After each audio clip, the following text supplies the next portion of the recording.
Overcoming Darkness by Ronnie Carson. Introduction. No matter what's going on in your life, I promise, it will get better. The story I'm about to tell you is my true life. It's what happened to me and how I overcame darkness, hence the title of this book. I know that whatever you're going through might be painful. You might feel that there's no way out, but I promise you, just give it time. Right now, ironically, it's August 24th. This is the day that I killed a man. Many years ago. And now, I'm in my brand new home in Las Vegas, making this for you. Why? Because I want to help you. I want to apologize for all the pain that you've had in your life. But some of this pain might be something very helpful to you. It probably will prepare you for other hard things in life. Maybe that's what you're going through. Maybe there's a lesson you had to learn. Maybe it was a choice you made, and now you're paying for the consequence. Wherever you are, whether you're a free man or whether or a woman, if you're in prison, you're still in your own prison because of your mind, okay? I'm here to inspire you and to give you all what I got, okay? I hope it helps you. No, I know it will help you. Just be patient with your situation. I promise it gets better. Chapter 1. Circus life. Happy times. As a kid, I didn't have to run away to the circus. I was already there. Ladies and gentlemen, boys and girls of all ages, welcome to the circus. And then the music would play. Da, da, da, da, da, da. It was an exhilarating, happy moment of my life. I remembered my parents performing. Every time that the show would start, I would explode with excitement as a little kid, because even though I had seen the show many times, I would still be super excited to see every act. I would watch it as if I've never seen it before. And my favorite was to watch the magician, because he did things that were incredible, not only to me, but to the audience. Everybody loved the magician as well, because he could make things appear out of nowhere, out of thin air.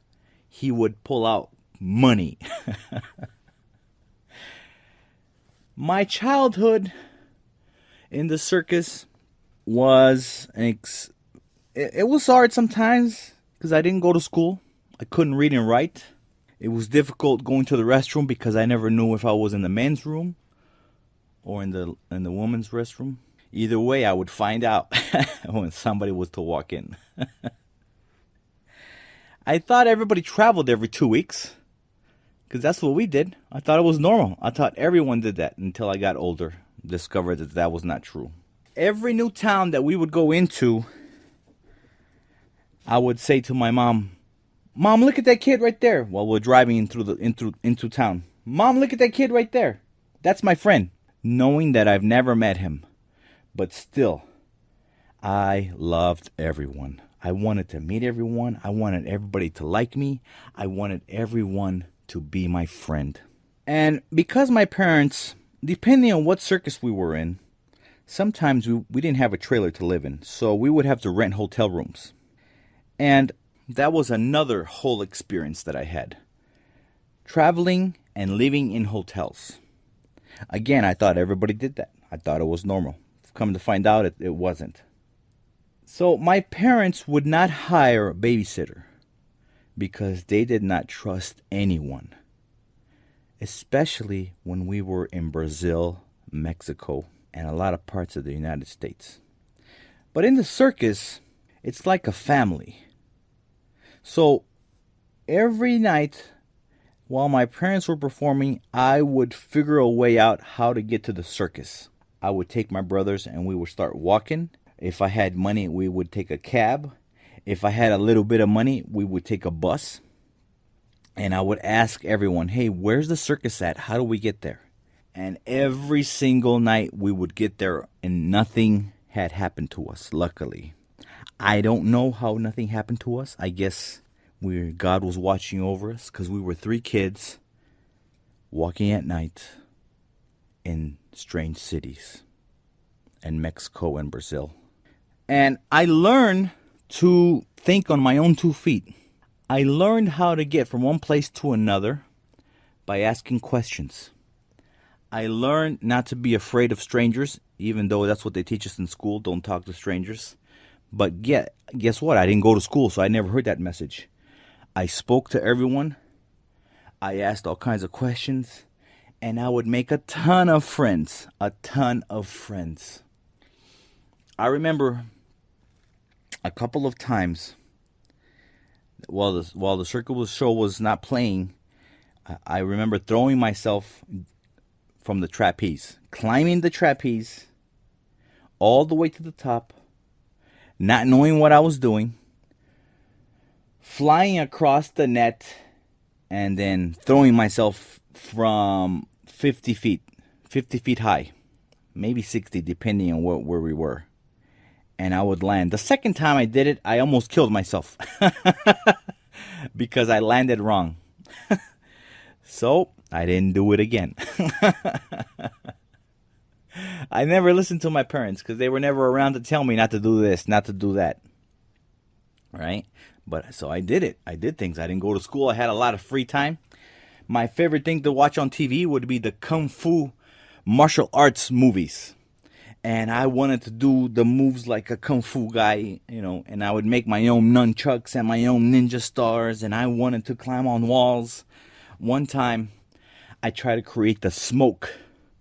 Like the ninjas create smoke and then they disappear or they reappear with smoke. And I thought, how do I do that? How do I make smoke come out of nowhere?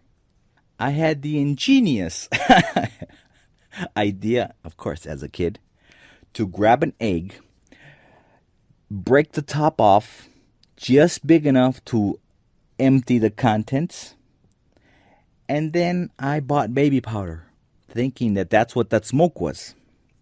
And I would let the egg dry before I would put the baby powder, and you should have seen my face when I tried to reenact the smoke. I have this egg in my hand, and then I throw it on the ground, thinking it's going to be a huge puff of smoke, and there was no smoke. It just made a huge mess. And then I'm thinking, oh, that didn't work. Who knows how they do it? And then in the circus, I would tell my friends, I would ask them, hey, what are you working on? One kid wanted to be Spider-Man, so he was inventing the spider web. We were all very creative kids in circus because we thought we can do anything. We see our parents doing the impossible, so we thought, we can do anything. Nothing's going to stop us because we did not go to school. We did not know we couldn't do things. We just did them, right? Just did them.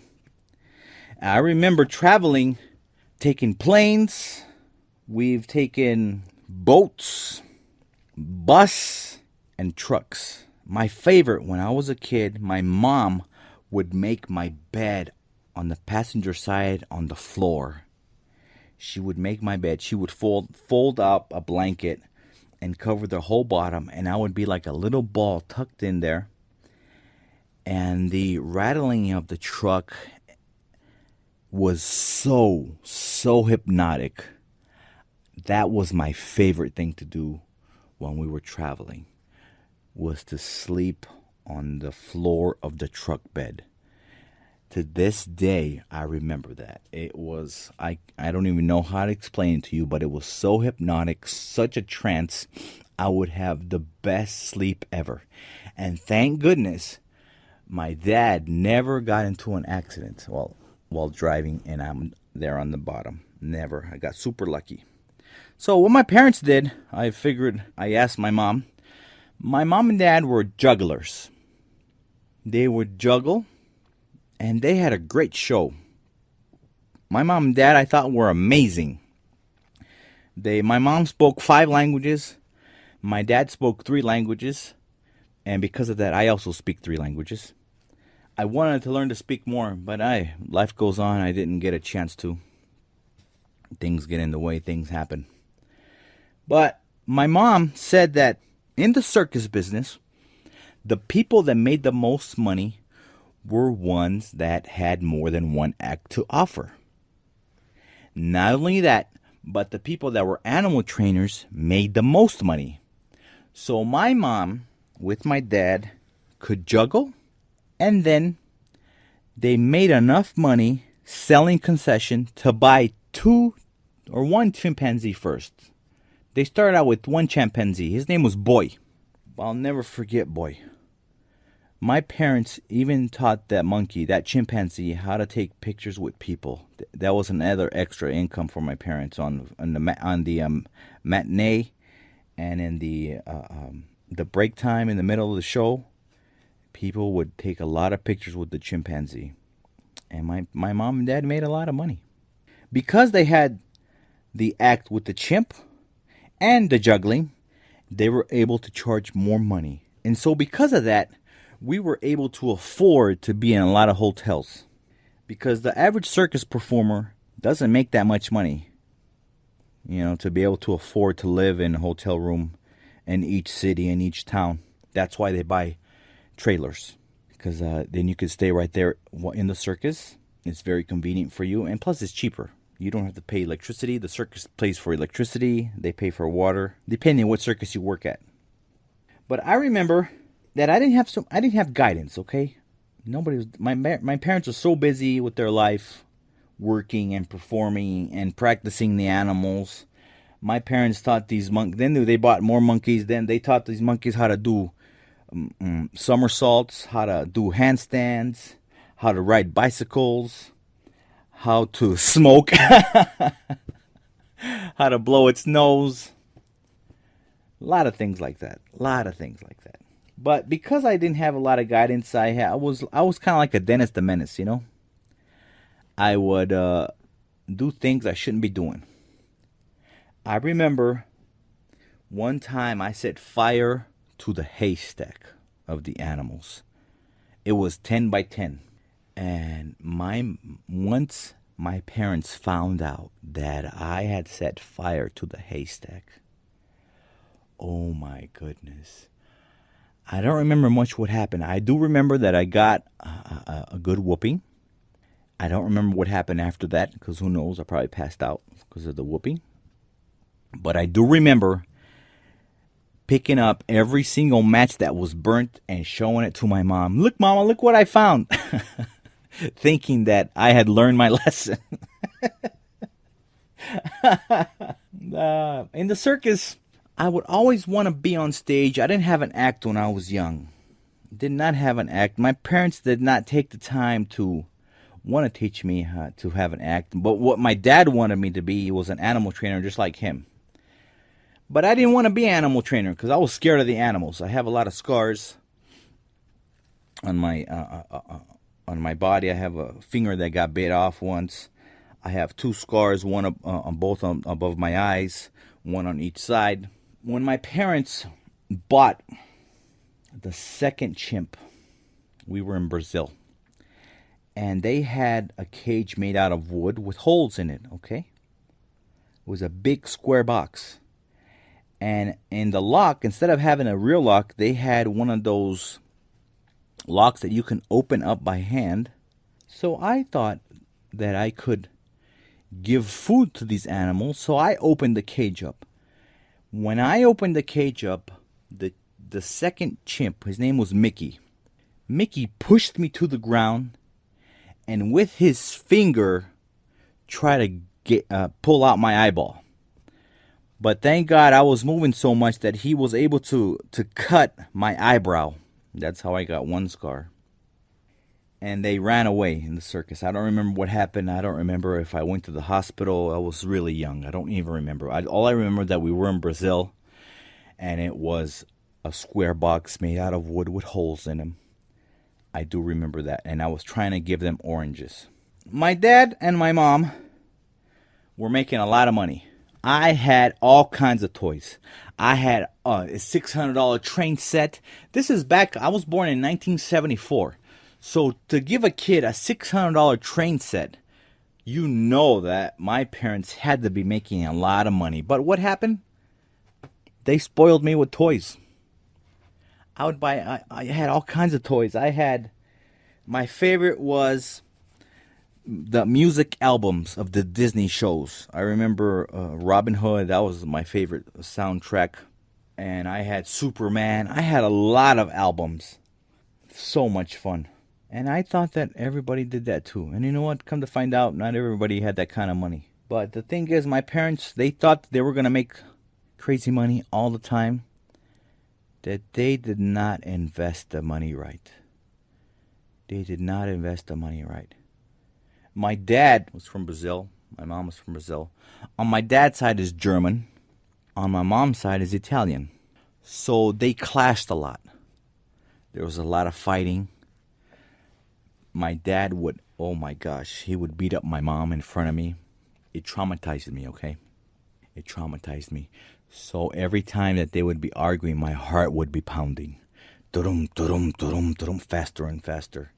And once my dad would start to beat up my mom, I would try to get in the way and stop my dad. And my dad would just push me away. He would just push me. But my dad, when I would get in trouble and do things I shouldn't be doing, he would beat me like if I was one of the animals. I do remember that. To this day, I love my dad.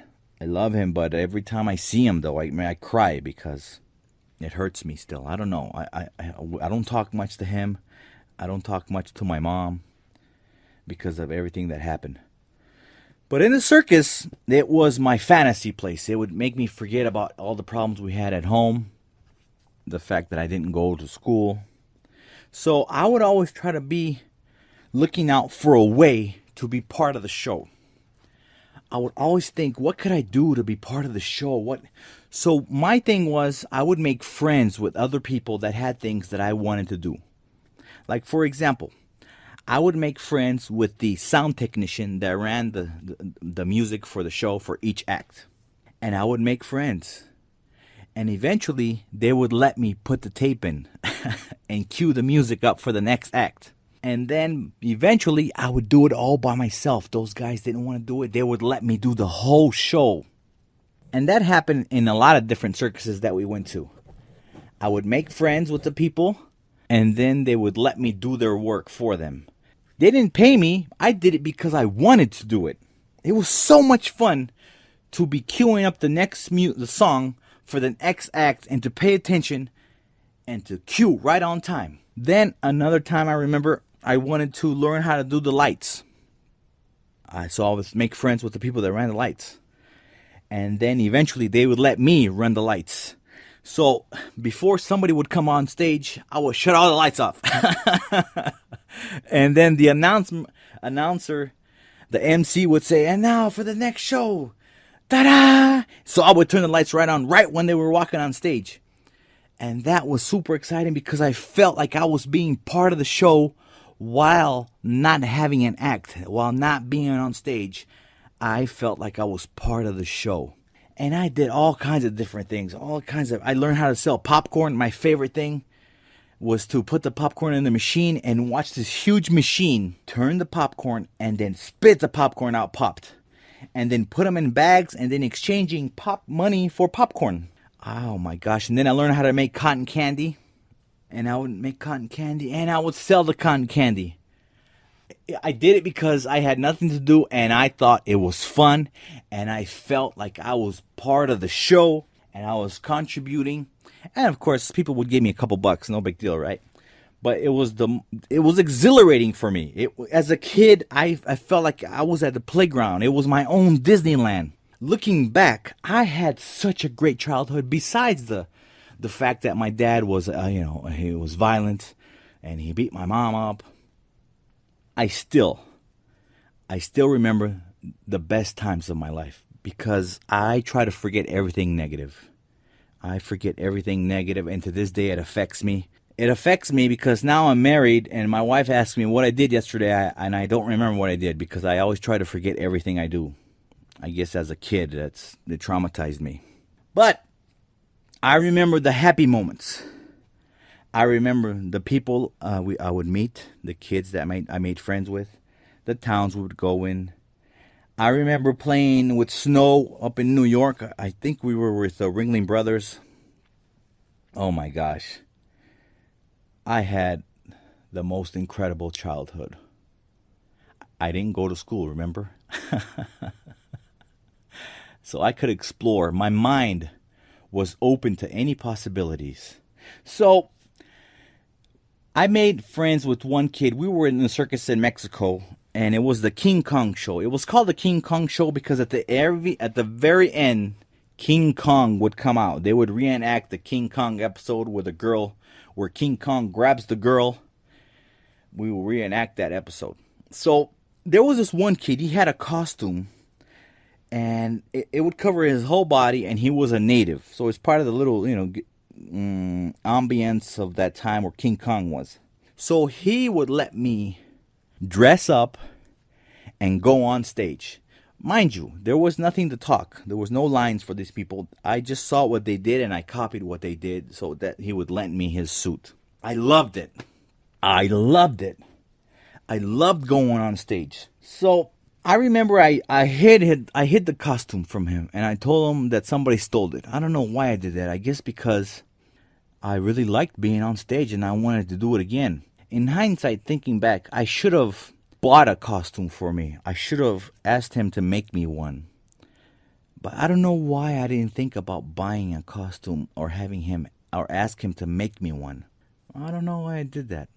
And then in another time on a different show, I remember dressing up as a clown. Oh my gosh, that was exhilarating. That was so much fun. Going on stage. In the beginning of the show, you gotta have excitement for the people, right? So in the beginning of the show, you would have all the performers come out, depending what show you were at.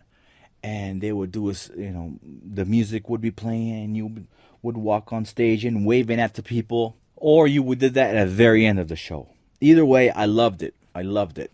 When I was born in 1974, my parents were working for the Carson and Barney Circus. So the owner of the circus, Donner Miller, is my godfather. I don't remember him. But when I was born that day in Texas, Austin, Texas, that circus made so much money that day. So the godfather, he wanted my name to be called Carson.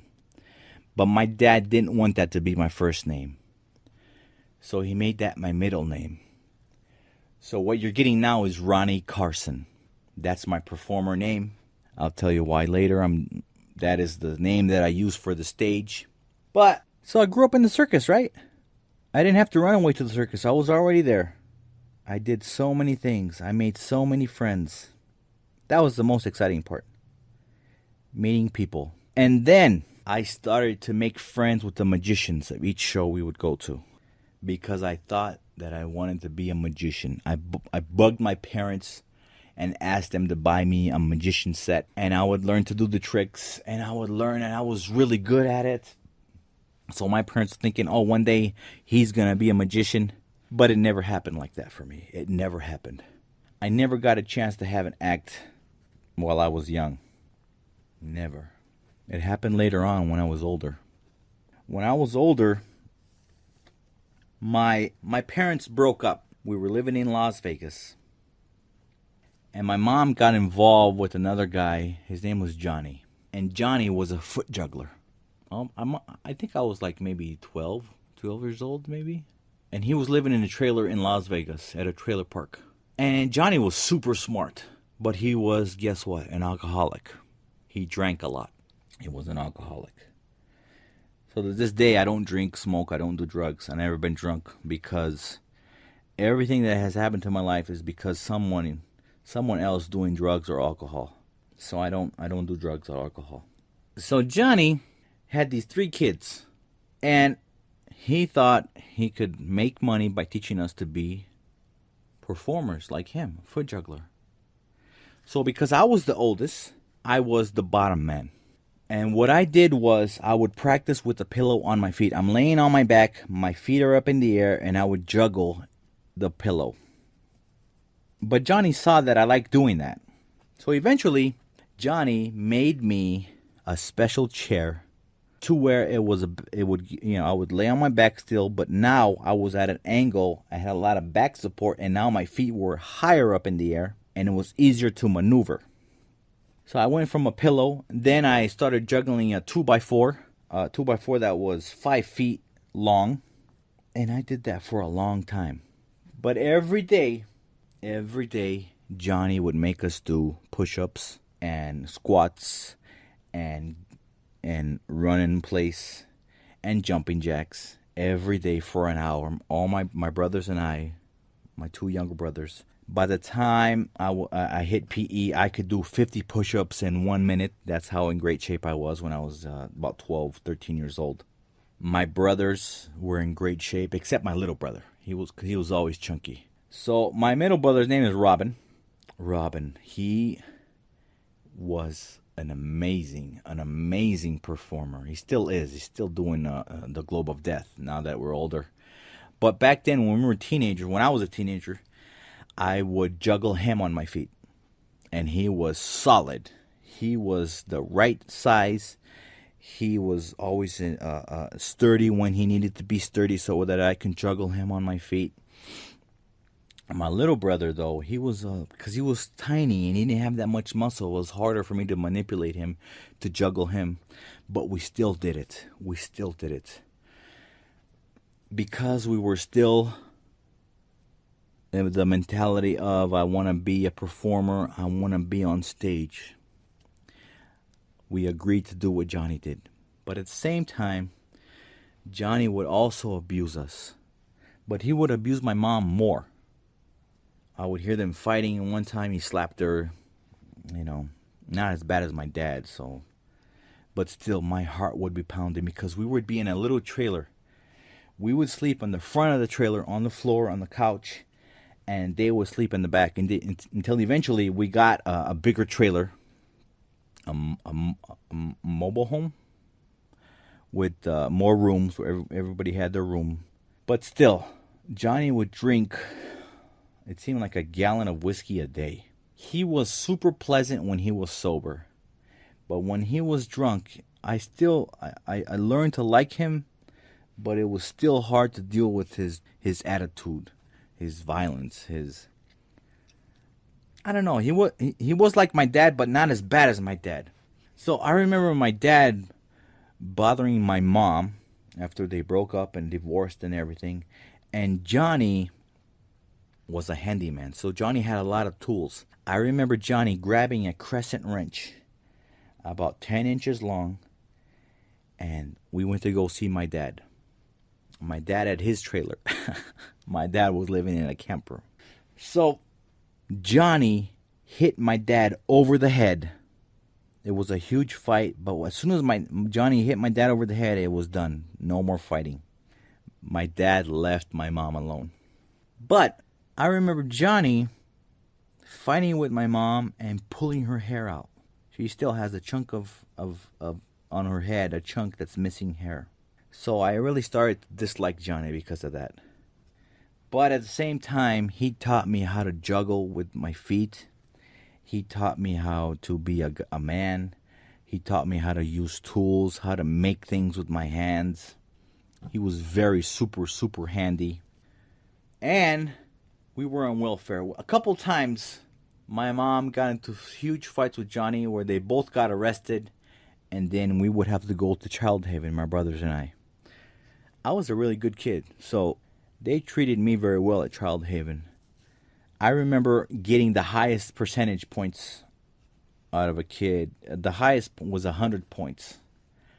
You had to do certain things to gain these points. Make your bed, act nice, do your homework, do all this other stuff. Oh, so the first time I went to school, I just remembered. The first time I went to school, I was 11 years old. I couldn't read and write. I cried because I was so happy to go to school. I cried. But as soon as I learned how to read, my aunt in Brazil taught me how to read in Portuguese. So after that, I picked up everything really super quick, super fast. So back to Johnny. Back to what I was saying about him. because they were fighting so much and we were in Child Haven, I did good. I met a lot of friends there too. After the third time we went to Child Haven because Johnny and my mom were fighting, they got arrested. We stayed in Child Haven for many, many months. Many, many months. The third time. My mom had left Johnny and she had met another guy. His name was Joe. And Joe was, he spoke Spanish. I don't even know where Joe was born. I don't even know. I don't remember. But let's continue this on the next chapter. Chapter 2. Shooting. The darkest time of my life. We are now living with Joe at his house. Joe was also a drinker. Joe spoke Spanish. When Joe was sober, he was a really super guy. When he was drunk, it was hard to deal with. But the new element that was involved was drugs. Joe sold a lot of drugs, mainly weed. Before it went mainstream like it is now, it was illegal back then. And Joe smoked weed and he did cocaine. He didn't sell cocaine, but he did use cocaine. So by this time, I'm 15 years old. Again, my mom and this guy are fighting. And he kicks me and my mom out of the house. My mom is drunk. We're at the corner 7-Eleven. My mom's making all these phone calls. She's crying. Mom's hysterical. She's making phone calls to see where we could go. We had no money. My mom says to go get my brothers from Joe's house. But I had found a gun, a .25 caliber, and I was carrying that .25 caliber with me. Before we left the house, I grabbed my fanny pack and I loaded the gun there. I'm 15 years old. We're not in such a great neighborhood. So I went to go get my brothers. I knock on the door. Joe answers. He opens the door. And Joe is yelling at me. I'm not going to give you your brothers. La da da da da. He's coming at me. He's I'm going to beat your ass. So I pull my gun out. His gun out. From my fanny pack. He's still coming. He's still coming at me. So I pulled the trigger. Bam, bam, bam, bam, bam, bam. Finally, he fell to the ground. And so I got my brothers. We ran to where my mom was. And I went to a friend's house. I left my mom and my brothers. I left them. I went to a friend's house. I took a shower. And I was thinking, what am I going to do now? I just shot a guy. I don't know if he was dead or alive. I'm like, oh my gosh, what am I going to do? I just shot him. Why did he come after me? Why didn't he just give me my brothers? That's what I was thinking. Why was he like that? Again, it's because of alcohol and drugs. That's why I don't do them at all. So I'm there. I end up calling the detective. They go to the house where I am. And they arrest me and they take me to jail. I get charged with attempted murder. That's 40 years in prison. Okay? Because he didn't die. I found out later that I had one bullet went into his face. He was wearing a hat. The hat had a bunch of holes. And he had one bullet lodged in his knee. That's why he fell. But the reason that he kept moving at me was because he was high on cocaine. He didn't even feel the pain. He didn't feel nothing. The only reason he fell is because the bullet hit his knee and he collapsed. So because of that, because he was high on drugs, I was given a lesser sentence. I almost spent Christmas in jail. It was very traumatic for me. I cried. I cried for because I liked him and I shot him and I felt bad. And then, but because of that, I got a chance to read the Bible. So I'm reading the Bible, right? And I'm discovering God, even though I knew God existed. Now I'm praying and stuff, and I tell God, God, if you get me out of here, I promise to read the Bible every day. If I don't read the Bible, you can bring me back here. I'm making a deal with God, right? Remember what I just said. So I get out. I plead guilty to assault with a deadly weapon. I'm given 5 years probation. Probation basically says there's probation and then there's parole. Probation is when you go to jail and they give you a deal and you do what they say and they take you out of jail. And they give you, where they're watching you every day. You got to go call somebody, or the officer comes to your house and checks where you are. That's probation. When you get out of prison, it's parole. It's called parole when there's supervision. Okay, so I get out of jail. I'm given 5 years probation. I thought I was going to spend 40 years in prison. And wouldn't you know it, my mom is now living with Joe again, with my brothers.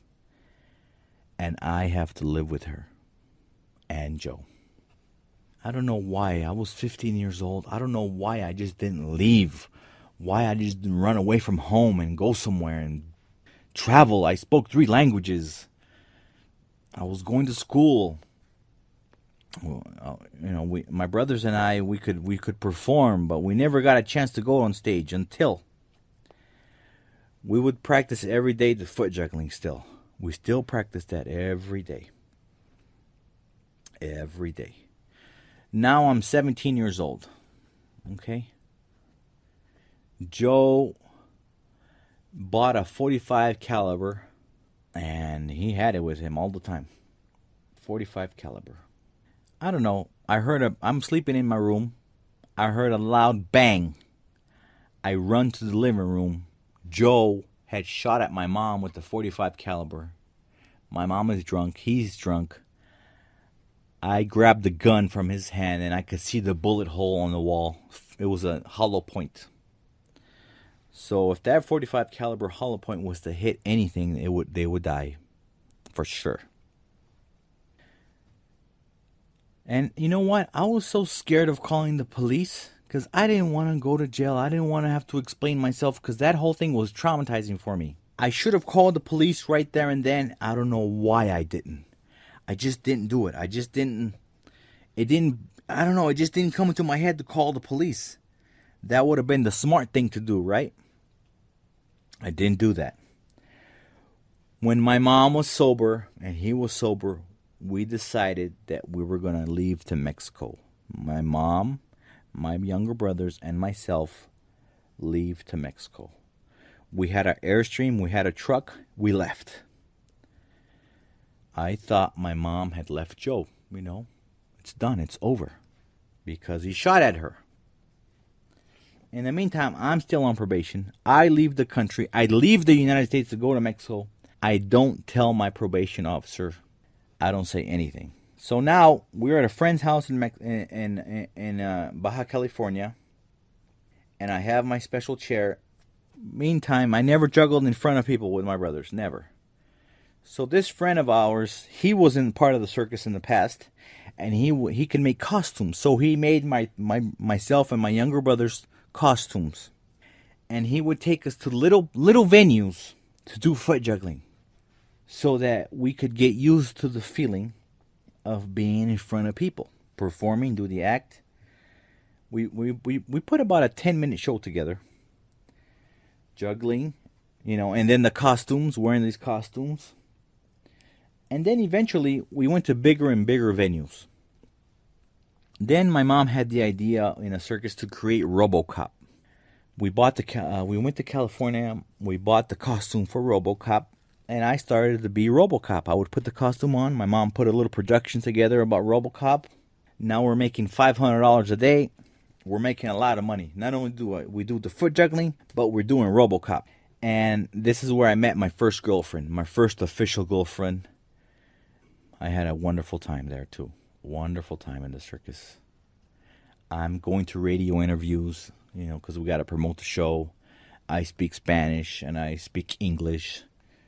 So they're announcing us that we're from Las Vegas to come and see the show. You're going to see amazing performers. Yada, yada, yada, this and that, right? About a year later, Joe comes around. and he asks my mom to forgive him. So she does. She forgives him. Now we got to come back to Las Vegas. I'm not worried about it. I wasn't thinking much. I thought, well, I'll go back to school. I didn't even think about my probation, that I had violated probation. I didn't even think about that. But I knew I had to get an attorney. The attorney handled everything. They gave me a dishonorable discharge, which was good, because if not, I would have done who knows how many years in prison. Now we're living again with Joe. Joe's making a lot of money from selling the drugs, right? One night, outside my window, outside my room, my window was open. Joe slaps my mom. I run out. He said he's going to kill her, and then he slaps her. I run outside. My mom is drunk. He is sober. Joe is sober. He's not joking. He was super serious. All right, so I get outside, break up the fight. We go back to bed. And I had, a few hours later, I found another gun. I found a gun. I don't know whose gun it was. It wasn't the .45 caliber that Joe always had. It was a .380. So again, everybody's drinking. Everybody's drunk in the house except me and my brothers. So I don't know how Joe finds out that I got a gun. Joe gets super mad. He's super mad now.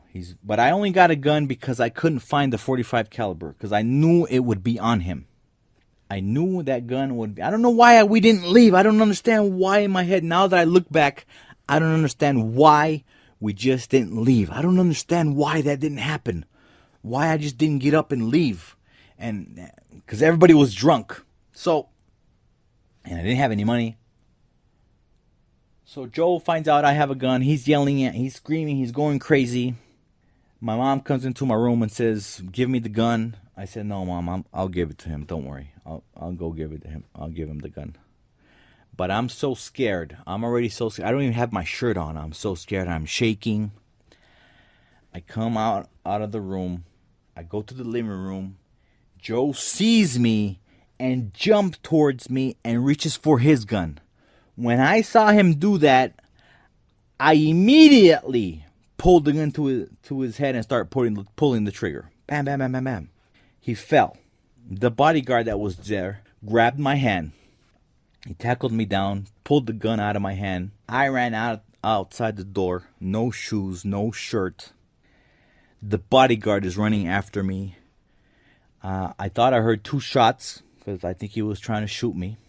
But I was running super fast and I'm hiding between the cars. It's nighttime and I hear him go by. And then I ran the other way. So now I'm walking. I don't know. I found a shirt. Do you believe that? I found a shirt on the floor. I don't know how I found the shirt. I had no shirt. So I'm walking around. I'm building blisters on my feet. I'm walking so much. I don't know what to do.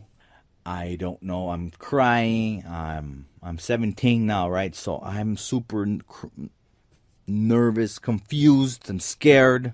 And I walk and I walk. I walk to a park. And I ended up sleeping on top of of one of the rides. And then the next day, I see my brothers, and I asked them to get me shoes. They were crying too. They were sad about what happened. And now again, I'm walking all over Las Vegas. There was a camper shell behind one of the stores in the area where I was. So I slept in the camper. Nothing to eat, no money, no nothing. Then the next day after that, I see my mom at a bar. And I start talking to my mom and she's crying and this and that. She hands me a card of the detective. So I leave her. I'm walking. I'm just walking, okay? I'm walking all over Las Vegas. I'm walking. I end up downtown. That's where I end up, downtown at a bank. And I asked the lady, "Please, can I use your phone?" Because I decided to turn myself in. I called the detective. He says, please just stay right there. I'll come and pick you up. He sees me. He reads me my rights. He doesn't put any handcuffs on me. Because he sees that, hey, I'm distraught. I'm crying. And he could see it. Just a kid is what he saw. They take me to jail. They fingerprinted me. They take a picture of me. Search me for weapons. They take off all my clothes. They search me in between my toes. The cavity check and pull up your privates up so they can see in between and in your mouth. They give me new clothes, boxers. I never wore boxers in my life. That's the first time I wore boxers. They give me clothes, ugly brown pants, and an ugly button shirt. They put me in a cell. It's a sad moment for me. And then I remembered telling God that if I didn't read the Bible, he could bring me back here. And wouldn't you know what? I did not keep my promise. And so there I was, back in jail.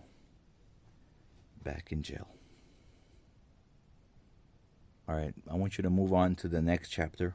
I'm in jail again. I'm in a holding tank with other people. Some have been there for murder, some for drinking and driving, some from beating up their girlfriends, robbery, drug trafficking. I'm disappointed in myself because I told myself I would never go back to prison. Never. And there I was. Finally, they send me to the floor where all the juveniles were being charged as adults. I'm in a huge dorm, basically. There's about maybe 12, 14, maybe about 20 cells. Each cell can hold up to 2 people. But they decided to put me in my cell by myself. In the dorm area, there were maybe 10 bunk beds. And in this dorm area, they had tables where we would get our breakfast, play cards. There was one TV. There's no place for cooking your own food. There is no freedom. There is no hope. At least that's what you think at the moment. You miss your friends. You miss good food. You miss having choices of picking what you want to eat, what you want to watch, what you want to do. In jail and in prison, you get no choices. In this dorm, with all these juveniles charged as adults, including myself, I was charged as an adult. But you could get the newspaper. So somebody handed me the newspaper, and I read this in the newspaper about me. Suspect sought in man's death. A Las Vegas man was killed in a domestic dispute late Saturday night, but no suspect has been arrested in the incident, authorities say. Refugio, 39, was shot to death about 11:45 p.m. at house number blankety blank Eastern Avenue. Police are searching for Ronnie Carson, 17, and plan to charge him in the slaying. He is described as a Hispanic who is 5 feet 8 inches tall, weighs 180 pounds, and has brown hair and green eyes. Anyone who has information about this shooting is urged to call the homicide section at 229-3521 or secret witness at 385-5555. I was reading that about myself. I was even more distraught. Started to cry, went back to my cell. Basically, the cell was a door with a little window, so when the officer is walking by, they can look inside your cell. And in the cell, it's maybe 8 by 8 feet. You have a desk that is attached to the wall. You have a steel toilet, no lid. Everything's one piece. You have a bed, a wood bed, and a mat. And you have windows that are made with plexiglass.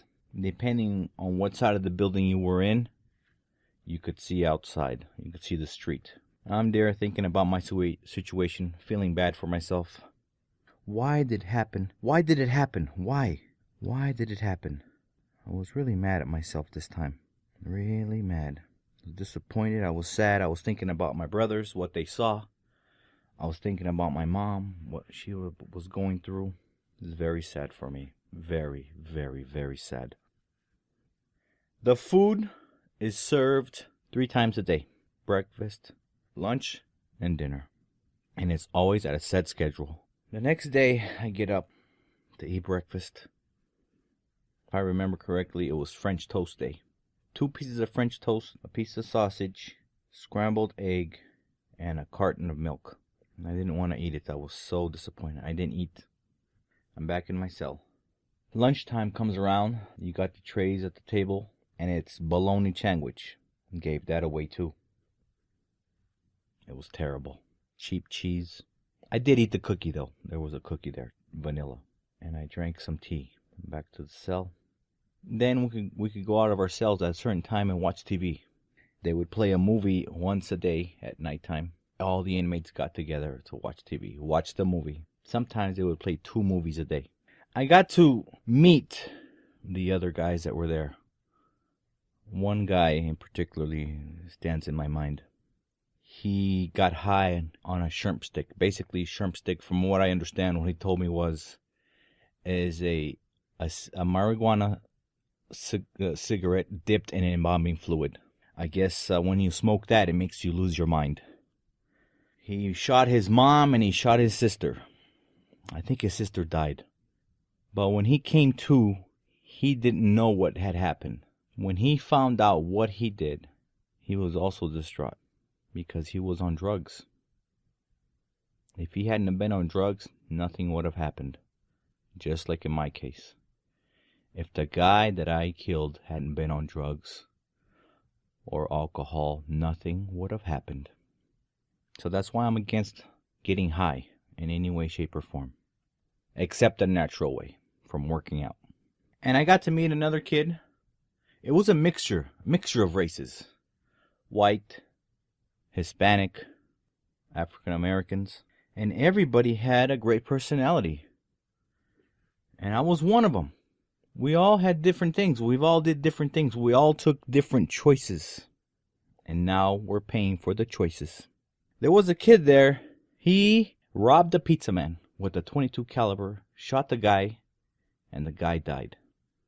Another one was in there for stealing.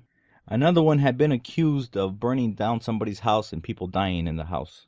But he didn't commit the crime. They let him go. There was 2 guys there that came together. One was driving the car, and his friend shot somebody, and that person died. The guy that was driving the car got out after many years served. The guy that pulled the trigger is still in prison.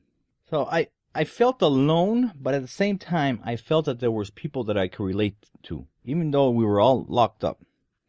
We were all juveniles, and we were all getting charged as an adult. I still hated being there. I learned how to use the computer because a computer teacher came and you could take a class. I learned typing and how to use an Apple computer. But every night in my cell, I had nothing to do. Nothing but think. So eventually, I started to read the Bible again. Read the Bible. I was locked up in county jail for about over a year and a half. Because we kept postponing my court case over and over and over and over again. But this time, I tried to hire an attorney. We contacted the best attorneys, but they wanted $25,000 to represent me. We didn't have that kind of money. My bail was set at $200,000. We didn't have that kind of money. Not even the 10% that was needed. So basically, I ended up staying in jail. Just stayed in jail. My mom would come and visit with my brothers. I would cry. It was sad for me. Very sad. And I was also sad for the people that were in there with me. I hated being in jail. I hated it. My dad eventually helped out and found an attorney for me to represent me. And he kept postponing my case as well. He got me the best deal he could get. I'm still very sad about it. Prison was a whole nother story. But while I was in jail, though, I had a lot of time to think. Had a lot of time to read. Had a lot of time to reflect on my life. Every day I could do that for over a year and a half. The saddest times was around the holidays. Christmas, Thanksgiving. I remember being in my cell. It was Christmas. First Christmas in prison. In your cell, you could yell by where the window was. You could talk to the other guy in the next cell. So I started wishing a Merry Christmas to the other cellmate. The other guy in the next cell. Wishing him a Merry Christmas. Reminiscing about being free and what you would be doing around this time. And I started to cry again. Because I was there, because I made a decision and a choice to take action in my own hands, and now I'm paying the price. And dinner time for Christmas, they would serve us ham, some kind of stuffing, and a piece of cake. The cake was very good. It still didn't made up for the lost time you had with your family. Man, I never, ever, ever want to go back to prison. Never. While being in jail, though, you had officers that would always be watching over you. In the dorm area, there was a little room that had plexiglass where officers would sit and they would look out into the dorm room. And they could see what we were doing. And if things got out of hand, they would hurry. And officers would be in that dorm room in seconds to stop whatever was happening. At lunchtime, one time, I came back from the court, and I was upset because I wasn't going to get out. I sat down. It was a round table for lunch. It's maybe like 4 or 5 inmates there, including myself, at each table. And the guy that was sitting next to me decided to talk and call me all kinds of names, and this basically talked down to me, disrespect me. So I ended up punching him, and we got into a fight. Because I was mad and I could not control my feeling, and this guy was talking so much bull. I did win the fight, but we both ended up in the hole. In the hole basically is a very cold cell. They strip you of your clothes except your underwear, and you have nothing in the room. Just a bed, no pillow, and a blanket. It's even worse than being in a regular jail cell. I'm there. I'm feeling like crap. Feeling worse now. Because now I'm in a worse place. Physically and mentally. And they decided to put the guy that I got in a fight with in the next cell. So you could yell through the window. And you know what? We were talking and I apologized to him through the window. Through the wall, basically. And he says, "Bro, I understand. I'm sorry too." Which made me feel worse. I was in the hole for like maybe 3-4 days. And one of the nights, the officer came by and he slit a paper through the bottom of the door. I picked up the slit and it was a receipt for $50. My dad, that I hadn't seen for years, decided to put money in my account. And right there and then I started to cry. Even though he had hired an attorney for me, I talked to him through the phone. And never again did I talk to my dad. Only that one time. But when I got the receipt showing his name as depositing $50 into my account, I cried with emotion. I was very grateful. And once again, I was sad for being in jail. In jail, you can buy, basically, if you have money in your account, you can buy candy bars. Snickers was very popular. You can buy chips. You can buy packaged soups, not the big soups, the little soups. And you could, with this soup, you could mix it in your cup and you put hot water. You can get hot water from the sink. You could add Fritos chips into this concoction. The soup was delicious. When you added the Frito-Lays, was more delicious. But I still don't want to go back. So with that money that my dad gave me, I was able to buy a notepad, pencil set, some candy bars. And basically, what you could do was if you wanted somebody to cut your hair, you would pay him a candy bar and they would cut your hair. When it was time to go and get a haircut, the officers would round up together a few inmates that wanted to get a haircut, and they would transport us to another place. So I paid this guy 2 Snickers bars because he was awesome. Great personality. He's cutting my hair. It was a few of us, in there. And there was clippers, and there was the shavers. And on the wall, there's this bent piece of metal that somebody had smashed with their hand, and it's supposed to be the mirror.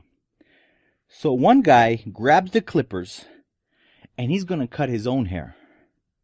He's looking into the mirror, and basically puts the clippers in front of his face, like he was going to jab it into his eye. And slowly he starts to bring the clippers closer to his face. He was going to shave the side of his head. But because the mirror was smashed, what ended up happening was, as he brought this shaver closer to his head, it was actually misguided, and he cut half of his eyebrow. He didn't do it on purpose. It was an accident. We all cracked up. We were all laughing. Even though we were in prison, we were all laughing. We were trying to make the best of what we had. We got our haircuts and we moved to our cell. That guy that had cut his eyebrow, he was Spanish American. He was a gangbanger. And everybody got to know me, and I got to know them. And one of that same gangbanger that cut his eyebrow said, "Ronnie, if you start a gang and you're the leader, I will follow you." I laughed at him, and I got mad. I thanked him, but I said, that's not what I want to do. I don't want to be a gang leader. I don't want to start a gang. But I felt pretty good because he saw some leadership potential in me for him to tell me that. Again, I was just trying to make a sad situation better for myself. It pumped up my self-esteem. And eventually, you started to talk to all the other guys, all the teenagers that were there. And we got to start playing cards. And I learned how to play tunk. I didn't know what tunk was until I got there. Played poker. Played blackjack. But tunk was super popular. But we would play for push-ups. Whoever lost would do push-ups. And I was very good at tunk. You could play between 2 people or 4 people. I was very good at it. I was so good at it that one guy owed me 50 push-ups. And you could request any amount of push-ups and any time, and they would have to do it. So I would yell at the guy, "Give me 10 push-ups right now," from across the dorm room. The guy would get down and do 10 push-ups. At dinner time, "Give me 3 push-ups." Just to mess it up. And you had a set time of eating, though. You couldn't take your time. You had to eat quickly because they would, as soon as you're finished eating, you go back to the cell. If time runs out and you haven't eaten, you're out of luck. You either got to eat whatever you bought, which is, candies, or you got to wait until the next feeding time. But so I was there for months and months and months. And some kids would get out, and the same kids would be right back for doing something else, a different crime. Some would get out, you would see them on TV, and they would never come back. But every time somebody left, we all wished him well, and we all said bye. And some of us would be shipped to prison. We would also wish him well. And some of them would be turning 18. So as soon as you turn 18, they have to move you somewhere else, to where all the adults are. So my time came, I turned 18. I said bye to all the guys that I have met. We become friends. I probably would never see them again. They put me in a holding tank again. And this time, because of my crime and because I was being charged as an adult, I was placed in maximum security. And those dorm rooms were huge, very large, double, 2-story. And in there, it was almost the same setup. You have the tables, you have the one TV. The cell room is the same, but in the cell room, it's 2 beds now. It's bunk beds, basically. It's 2 men to a room.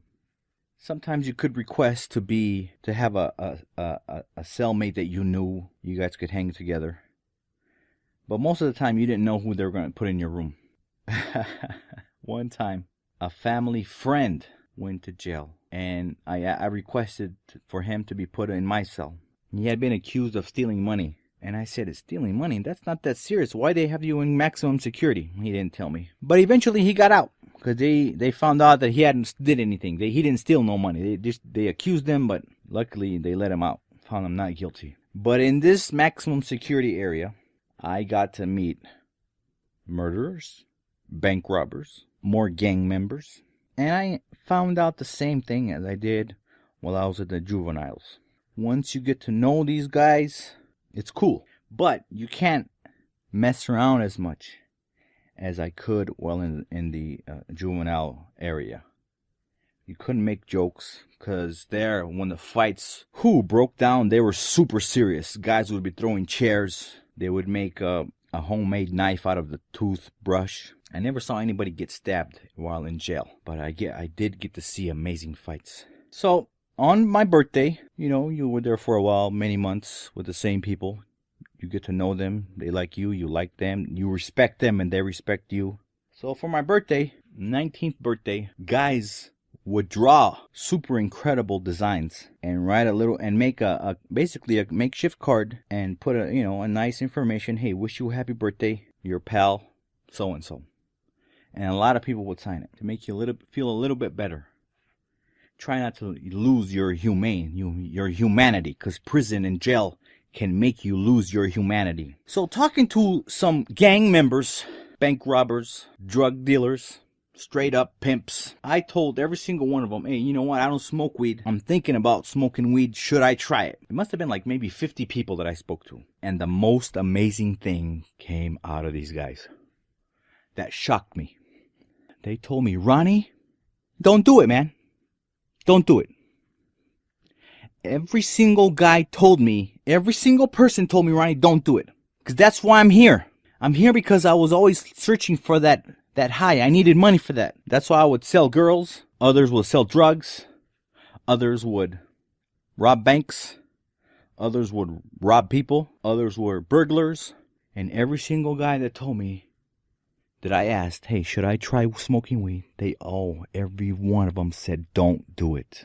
So I am 100% sure that weed is a gateway drug. Because every guy that was in there, they were with me. They have nothing to lose. They're already losing. They came from a place of truth because they wanted to help me.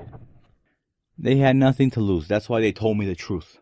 Don't do it. So I still, to this day, haven't smoked any drugs.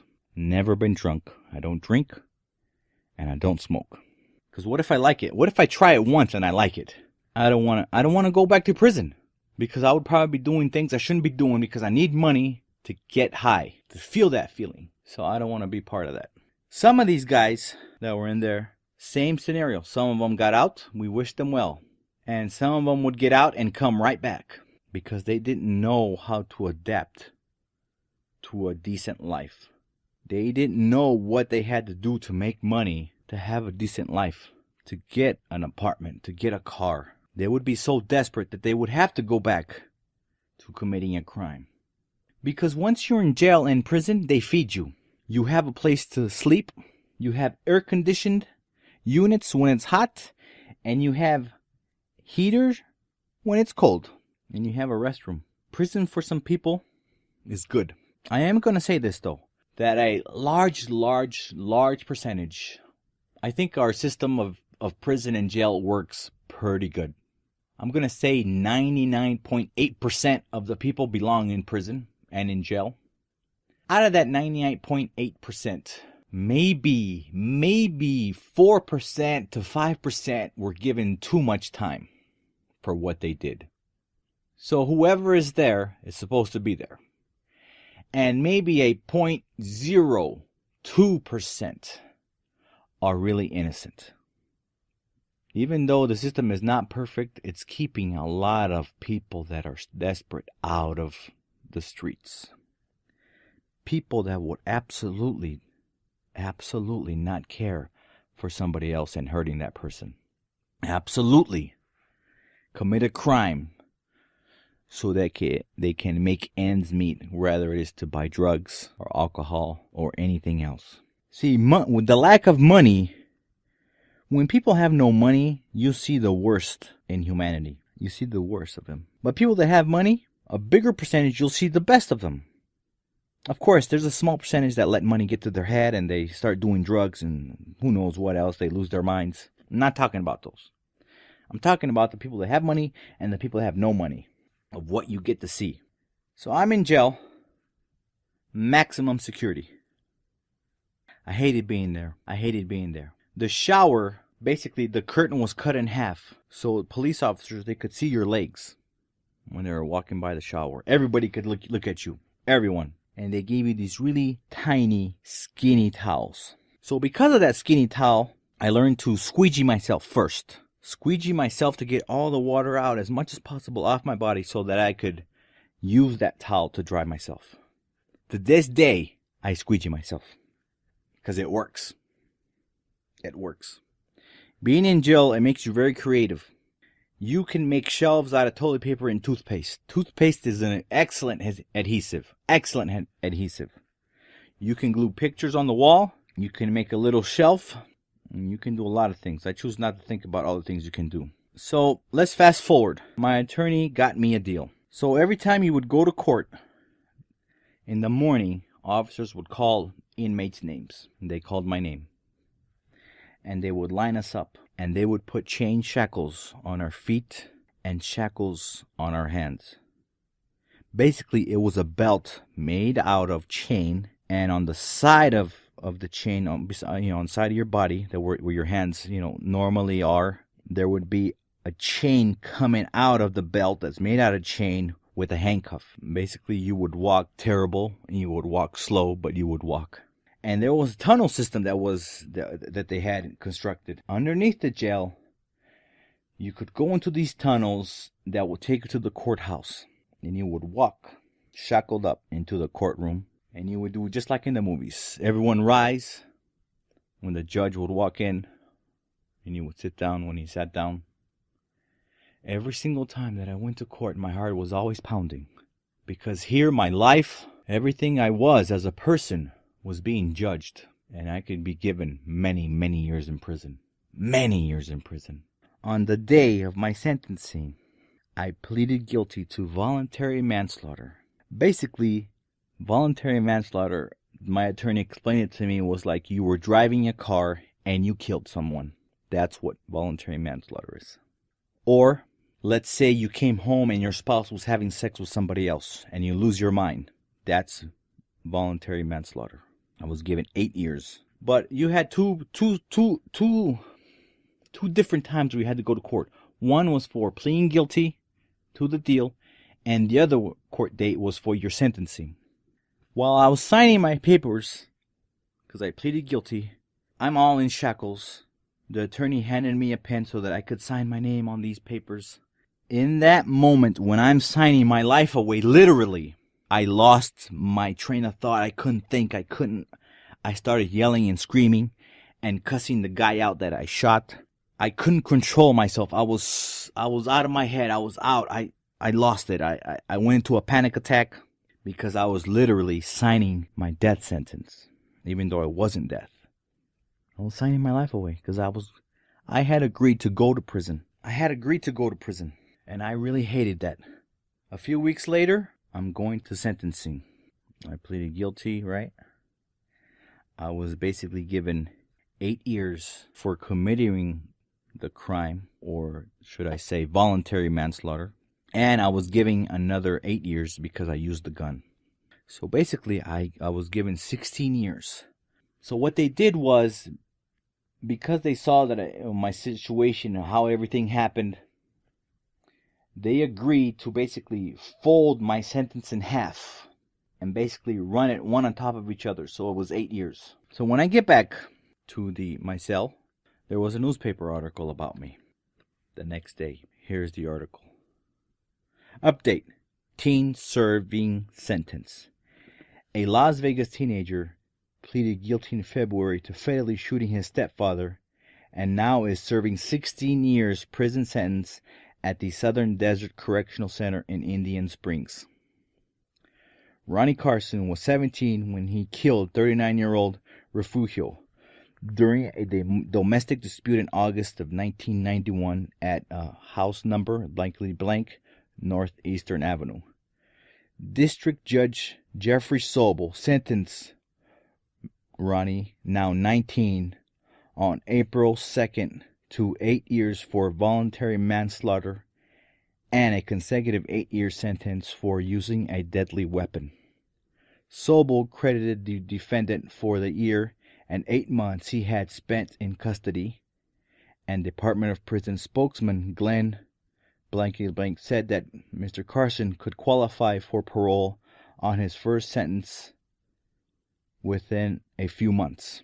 If parole board members granted Carson parole, he must begin serving his second sentence before becoming eligible for release into the community, the spokesman said. Carson surrendered to Las Vegas police 2 days after the slaying. Another disappointing article about me. Another disappointment with my life, but I was very relieved that I knew what direction my life was going.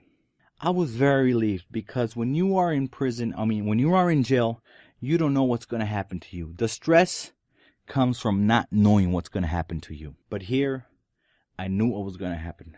So I sent a letter to my girlfriend. She was in Mexico. I met her while I was in the circus. I was very sad. I sent her basically a breakup letter because I didn't know how many years I was going to do in prison. I didn't know that 8 years meant you did for sure a third of the time. So because they had given me 16 years, I did basically what I had to do to get out on good behavior. I sent the letter to her and my heart just broke. I had to let her go and live her life. To this day, I know nothing about her. I don't know if she's still a performer. I don't know nothing about her. All right, so let's move on to Chapter 4. Chapter 4. Prison Life. The next day, they shackled me up again.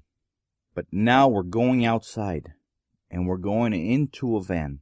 There's maybe 20 inmates altogether. It's a white van, and on the inside, there's basically benches, and on the windows, there's basically steel cage. I'm like an animal being transported. And rightly so, because now I am a convict. Now I'm going to prison. Not only me, but all these other people. And we're in shackles. We're driving and driving. The first prison that I went to was Indian Springs. It was a processing prison. Basically, that's where you first go to get processed into the system. We get there, it's just like in the movies. You see these tall fences, and you have towers, and there's guards there with guns. You get into the building, they take off your shackles, you take a shower, you give away your jail clothes, which was the brown pants and the ugly button-up shirt and the ugly slippers. And they give you, after you shower, you dry up, it's like in a dorm room, like in a locker room. There's a bunch of places to take a shower, a bunch of showers. You're showering with other people, and there's guards there watching you. It's kind of embarrassing to me because they're watching me. I should get used to this, but I'm not. They're watching me. So they give us blue jeans, 3 pairs, 3 shirts, blue shirts, and 1 denim jacket for the cold. Socks, 3 pairs of socks, and some shoes, white shoes. They put us, I'm going to be 30 days in a holding tank for 30 days. Basically, it's another cell with a real bunk bed now. You have a real toilet, you have a real sink, and there's a little bit of better accommodations. The bed feels softer. And I'm in there with another person that's being processed. His nickname is Birdman. No, Jaybird. Jaybird was his nickname. He was goofy looking. He was optimistic, but he was going to prison for dealing drugs. Drugs did him in, right? So we're in there, we're talking, we become, acquainted. He tells me about his life. I tell him about my life. Everything's good. So while being in this holding tank, though, the first couple of days, they took us out of the holding tank to go have a test. IQ test. Do you believe that? I had to do an IQ test, and come to find out, I'm average intelligence. Even though I don't feel like average intelligence. I hope, I try to think of myself very creative, very smart, but the IQ test in prison said that I'm normal. Not crazy. It's gonna be dinner time, and the guards bring us the food through the door. Just like in the movies, they open the little door on the bottom and they slide you the tray. I was completely shocked. It was so much food. It was a lot of food. I was overwhelmed with joy in an ugly place. That food, I don't remember what it was, but all I remember was it was delicious, and I enjoyed it. Breakfast was the same. It was pancakes. I do remember that, and they were delicious. And it was pancakes and hash browns. Oh my! And apple juice. I was amazed. This was a much better experience than being in prison, even though it was still very negative. I guess it was lesser of the two evils. 30 days go by, and they assign me into a regular population place, regular building. There's buildings now, and each building is like another wing, right? There's a center where you come in, and there's a wing that goes on pretty long. This hallway, and there's doors, and each door is a cell. They lock you in at nighttime, but in the daytime they let you out, and then they lock you up again for count around before lunchtime. Now I feel that I'm free. I feel because this place where I'm at is huge. I can walk outside. I can go to the library. I can go to the commerce place where they sell stuff if you got money in your books. I feel like I'm free. I'm breathing fresh air compared to prison where I was. You're confined inside the building. You never go outside. Very limited space. But in prison, I felt like I was free. I was walking a lot. And I could go to the chow hall and get some food when it was time to get food. But while I was there, though, I wanted to do productive things. I was already in a bad place. I was feeling a little bit better mentally because I felt like there was more room. There was more choices to make. I chose to go to school. And one of the classes that I chose was to learn sign language. I learned to do, like 300 words in like 5 days because there's nothing else to do, right? So you just focus on stuff like that. And I took Braille. I was learning how to write and read Braille. That was something very honorable to do, right? You want to help other people since you're already there in a negative place. Besides that, you have nothing else to do. Why not do something constructive? But I forgot that this was a holding prison. This is where they decide to process you into the system and then decide where they're going to keep you. 60 days had gone by, and they surprised me by telling me they were shipping me out to north part of Nevada. I was going to a medium security. They almost sent me to a maximum security, which was a very, very nasty place from what I understand, talking to other people, other prisoners. But they decided to send me to a medium security prison. I spent most of my time there. And up there, I think it was in Carson City. Up there, Carson City was very cold in the wintertime. But when I got there, they put you into a holding tank again. Then you get to talk to a counselor. You believe that? There was a counselor. The counselor decided where and what building I was going to be sleeping in. And again, the setup was almost the same, but instead of doors down the hallway, it was, walls that were 4 feet tall, and from the 4-foot wall to the top was plexiglass. And in the inside the plexiglass, you could see, a room. There was different size rooms. There was the big room that held 12 people, and then there was a room that held 4 people. But these were all, beds. They had beds in them. So at the end of your bed, you had your locker where you kept all your stuff, and you have a lock, combination lock. So they decided to keep me in medium security. I was so grateful. They said I was doing better as a person. I was behaving. They could see my file, that I haven't been doing crazy things, that I was cooperating. I thought to myself, why shouldn't I cooperate? I'm already here. I don't want to make this worse for me because in prison, things can get a lot worse if you misbehave, if you don't follow the rules. Things there can get uglier. So I am in this prison. I'm in a room with 12 other inmates. And again, there was a group of people. They had their own distinct way of looking at life, viewing life, different talents. I believe it or not, in my dorm, I call it a dorm room because that's what it reminded me of. There was an attorney.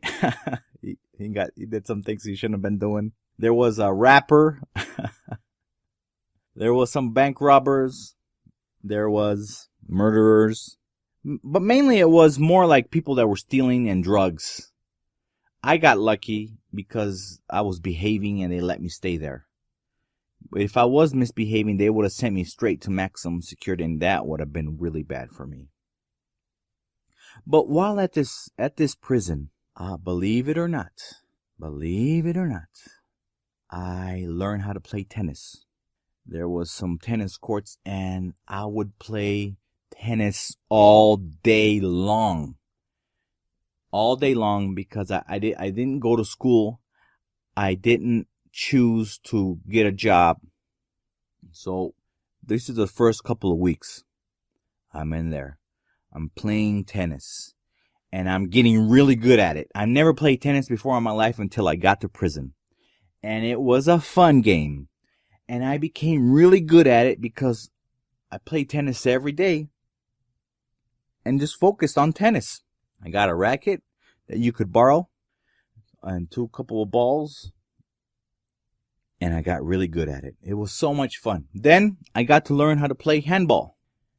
Played handball. And I played tennis. And then I learned how to do yoga. I tried to make the best of my situation, even though it was a very negative place to be at. I didn't hang around people. There were still people with a lot of issues in there, mental issues, anger. I stayed away from the people that were angry. I didn't do weights because I wasn't interested in that.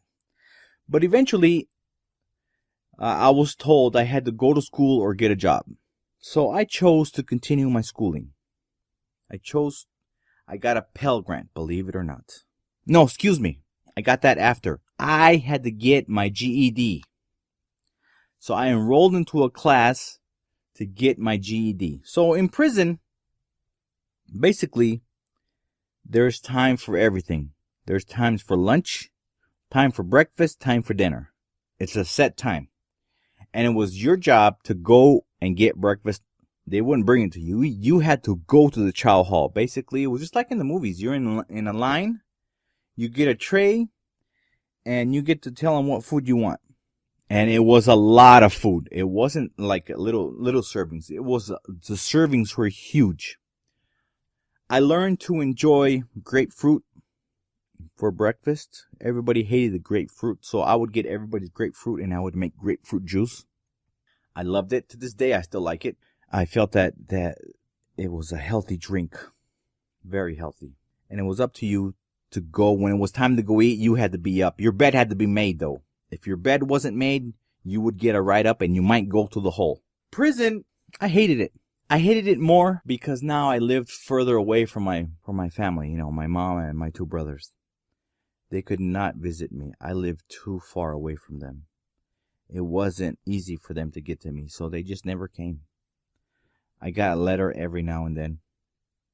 But while at this prison, I went to church on Sundays. And in church, there was an old piano. It was a little bit out of tune, but you could still use it. And I met a gentleman there. He played music and he sang, and I became friends with him. So every day, I would talk to my friend that would sing, and he knew music, he said. He said his sister was in the music business. So I told him that I had written a couple poems to pass the time. And he says, really? Oh, well, let me look at those poems. So every day we would just walk around the yard. I had enough money to buy a Walkman. So he would plug into my Walkman. We both had 2 headsets. And we would just walk and talk and listen to music and talk about the music business. And then he decided to say, you know what? Let's create some music together. Let's create. So I started writing poems, and I started to write poems and write poems because I had so much time. After I got my GED, I was able to get a Pell Grant. I went to college. There was college in prison. You either was working or you were going to school. You had no choice. You had to do that, or if you didn't cooperate, they would send you to the hole. If you didn't cooperate, they would send you to maximum security prison, which is worse. And so my friend, he started telling me personal things about his life. What happened to him. He told me when he was younger, he got raped. But I didn't know. This is like a year later, I think. A year and a half later, that I discovered that he was bisexual. I didn't know that. He didn't come on to me like he was, gay or anything like that. Bisexual. I didn't. When he told me that, the relationship became super weird. I didn't want to hang around him anymore. But because I was in prison, I had nowhere to go. I couldn't go anywhere. So one time, we were arguing because I didn't want to be his friend anymore. I didn't want to hang out with him because I'm not bisexual. I'm not into none of that stuff. I ended up punching him. Bam. Thank God the guards that were overlooking the prison with shotguns never saw us get into a fight. I punched him, boom, one good solid one. I split his lip. It's right in the center. I felt really bad for it. I apologized to him, but I told him, look, I don't want to be your friend no more. We're not this. You act like this is a relationship of people that are emotionally involved, like, women and a man together. And that's not me. Finally, he understood. Finally, he got out. Thank God. Because that was super stressful for me. Thinking that this guy thought that I was gay too, like him, and we were in a relationship. Hey, that's not cool. Even though we sat down at the piano in the church, because the church was always open, and we could use the piano to create music.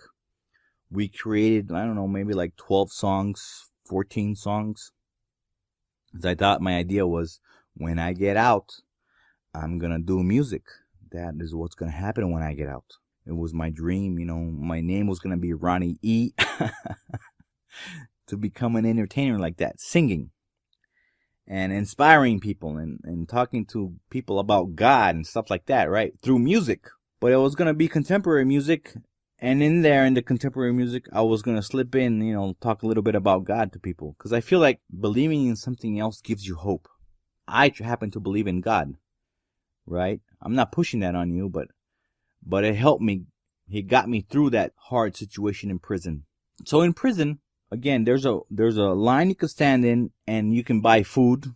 You can buy cookies. You can buy chips, coffee. I had enough money to stand in line, and I bought some peanut butter cookies. They were delicious. While I'm there, the guy that's helping you is another prisoner. So I introduce myself. I tell him my name, and I tell him what I want. I say, hey, very nice to meet you. He's a really cool guy, African American. And his job was to be at the commissary window. That was his job. He was a tall guy. Buff, tall, scary looking, very intimidating, right? But he was down to earth. Like a lot of the inmates there, down to earth. There wasn't people that were looking intimidating. I didn't hang around people that, were intimidating. So one time I'm walking around the yard. But this yard is huge. There's a lot of buildings. And around the buildings is a track, basically. And that's where we would walk. And there was one building that was for inmates that were caught doing something wrong, which was called the hole. In the hole, I was in the hole a couple times. You don't come out. You're in your cell 23 and a half hours in your cell. You come out for a shower. So the hole is pretty nasty. They take all your stuff. All you have is a blanket and your underwear. So I'm walking around and I see this guy that was at the window that handed me, my cookies. He was in the hole. And I saw him. I didn't wave at him because, we weren't friends, but I just knew he was in the hole. And I'm walking. Every day I would walk. After school, I would walk. And one time, a couple months later, he gets out of the hole. This huge, buff, intimidating guy. He gets out of the hole immediately. comes to me and says, very intimidating, and looks at me and he says, "What's your name?" And I look at him and say, "It's Ronnie, bro. You know that." And then there was a sigh of relief that came from him. He said, "Oh, it wasn't you." Holy smokes. He said, "If you hadn't have said your name right away, I knew that you were the one that snitched on me." Snitch is, telling on someone. And I thought, holy smokes, this guy was going to bash my head in if I had reacted differently, not knowing that he was looking for the guy that told on him. See, in the wing, I call it the wing, these where you could walk and you could look into people's dorms, right? He lived in a 4-man dorm, and I had to walk almost every day by his living area.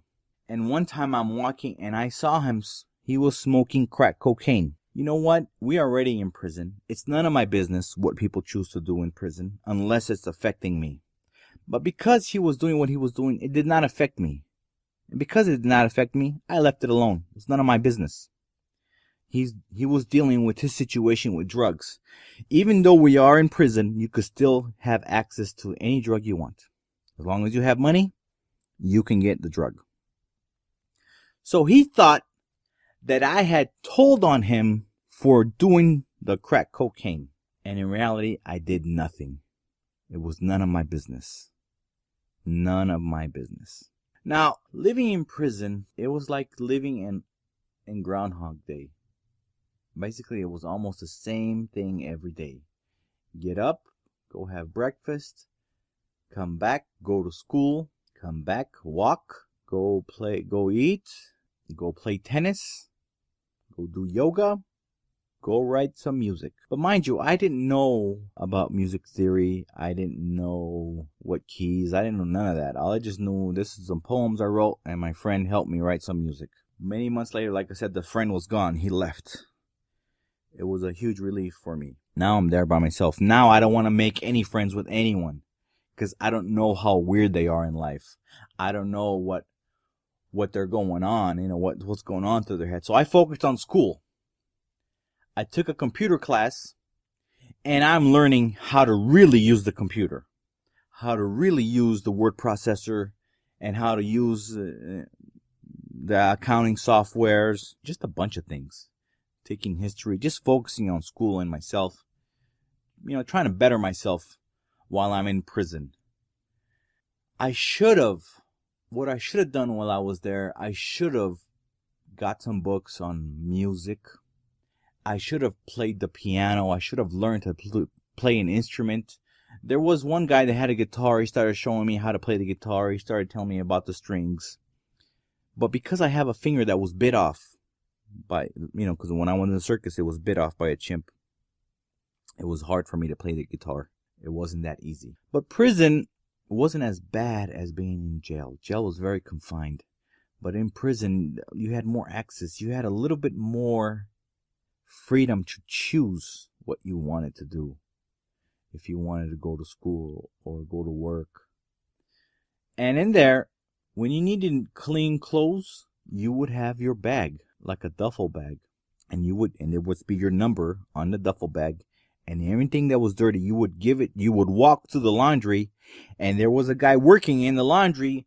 He was an inmate. They would pay him, I don't know how many cents a day, but his job was to make sure your stuff was clean. You come back in 2-3 days, your stuff was clean. You could also request a TV. You could buy a TV for like $300, which I didn't have. Or you could sign up for the next guy that left. You would be next in line to get a TV. It took like 7 months for me to get a TV. Finally, I got a TV. But I still would go to school, do yoga, play tennis, make music, walk, just trying to pass my time. Not knowing what was ahead of me. Not knowing what was going to happen in my life. Even though I knew that eventually I would get out. Because I was so relieved, right? I made the deal and I was there paying the price. Paying with my time, my mental energy, my sorrow, my tears. I hated being there too. Hated it. Never want to go back. That's why I do everything right. I don't even jaywalk nowadays. But while being in there, I speak 3 languages. So in church, there's people that spoke Spanish only, that didn't speak any English. It was vice versa. All kinds of different people there. And I remember one time this guy that spoke Spanish only, he said God had given him a message and he wanted to share it with the people in church. So I volunteered to translate what he was saying. But I was translating word for word. As he went, I would translate it. I didn't stop. I just translated. While we're in church and I'm translating, I get up, he's up.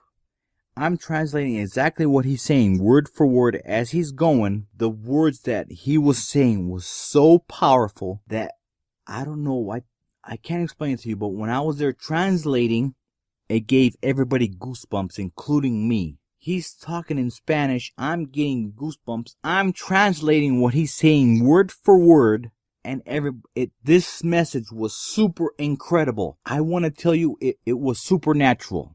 That's all I can tell you. Because the way I was feeling and the goosebumps that I was getting, and the people were there listening to what he was saying, but I was translating. See, basically, I've translated before for other people.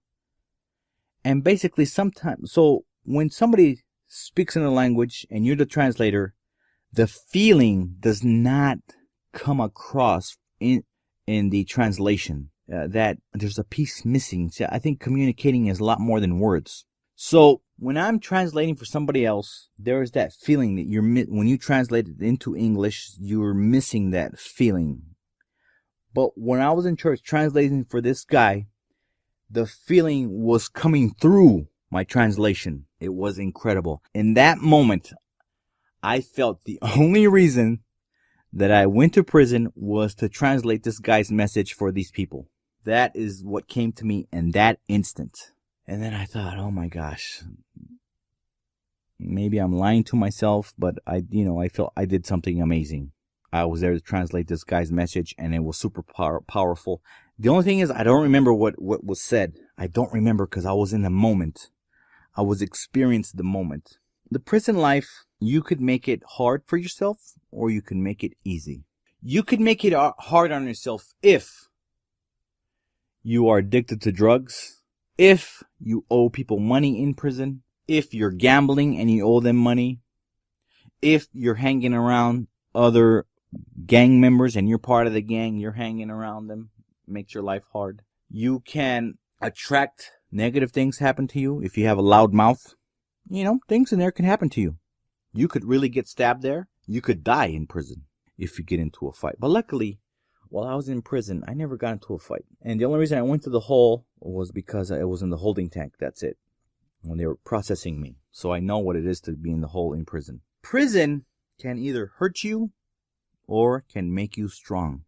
I chose to just accept what had happened to me. I chose, and I really, really thought about what were my next moves. So I got lucky. Many months went by, and I'm behaving. Everything's good. I talked to the counselor. It was a lady. I was shocked that there was a lady in the building. She wasn't scared of being raped. She wasn't scared of being stabbed. She wasn't scared of any violence. She was in the building where I was housed at. And she was a nice lady. She was very professional. And she suggested that I go to camp. Minimum security. And I said, okay, let's do that. Let's go to minimum security.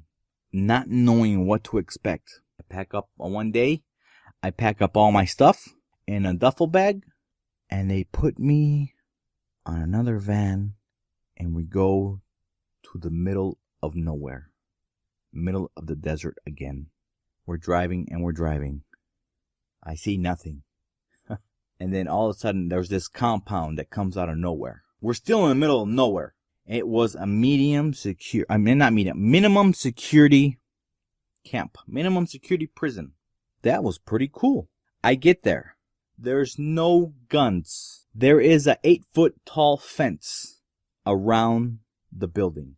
It's not a super big building. I see guards, but they don't have any guns.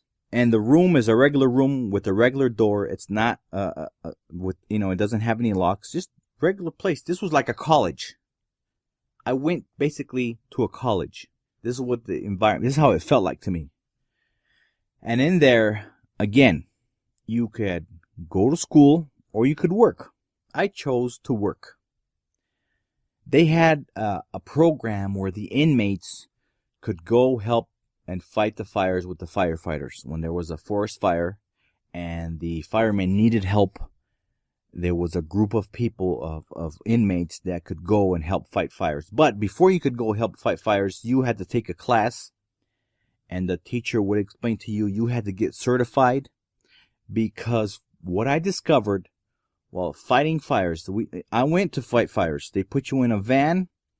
They give you certain color clothes you gotta wear, and they give you a shovel. They give you gloves. They give you fireproof clothes. They give you a helmet. And basically, when you're out there fighting fires, you have to we would help put the fire out. So if the forest was on fire, we could make, basically, with your shovel, you could move whatever could catch on fire. You would move it to the side and basically clear out 8 foot wide and just keep going, just plowing forward 8 feet wide, so nothing else could catch on fire, and move to the other side. But sometimes an amber would float to the other side of your line, and that would be on fire too. I remember once we're up on the mountain halfway. It's halfway burnt on one side. On the other side, it's still burning. And the guy that was in charge of my group, he was the free guy. He was in charge of 12 men. We were all 12 prisoners, and he was in charge of it. And he was the driver of the minivan. We did exactly what he would say. And one time he said, "Run!" I don't know why we were running, but I could figure out there was probably fire coming our way. Fire travels very fast. If it's a lot of timber that's very dry, fire travels at 11 feet per second. That is very fast. So we're running to the other side of the mountain that was already burnt so that we wouldn't burn up.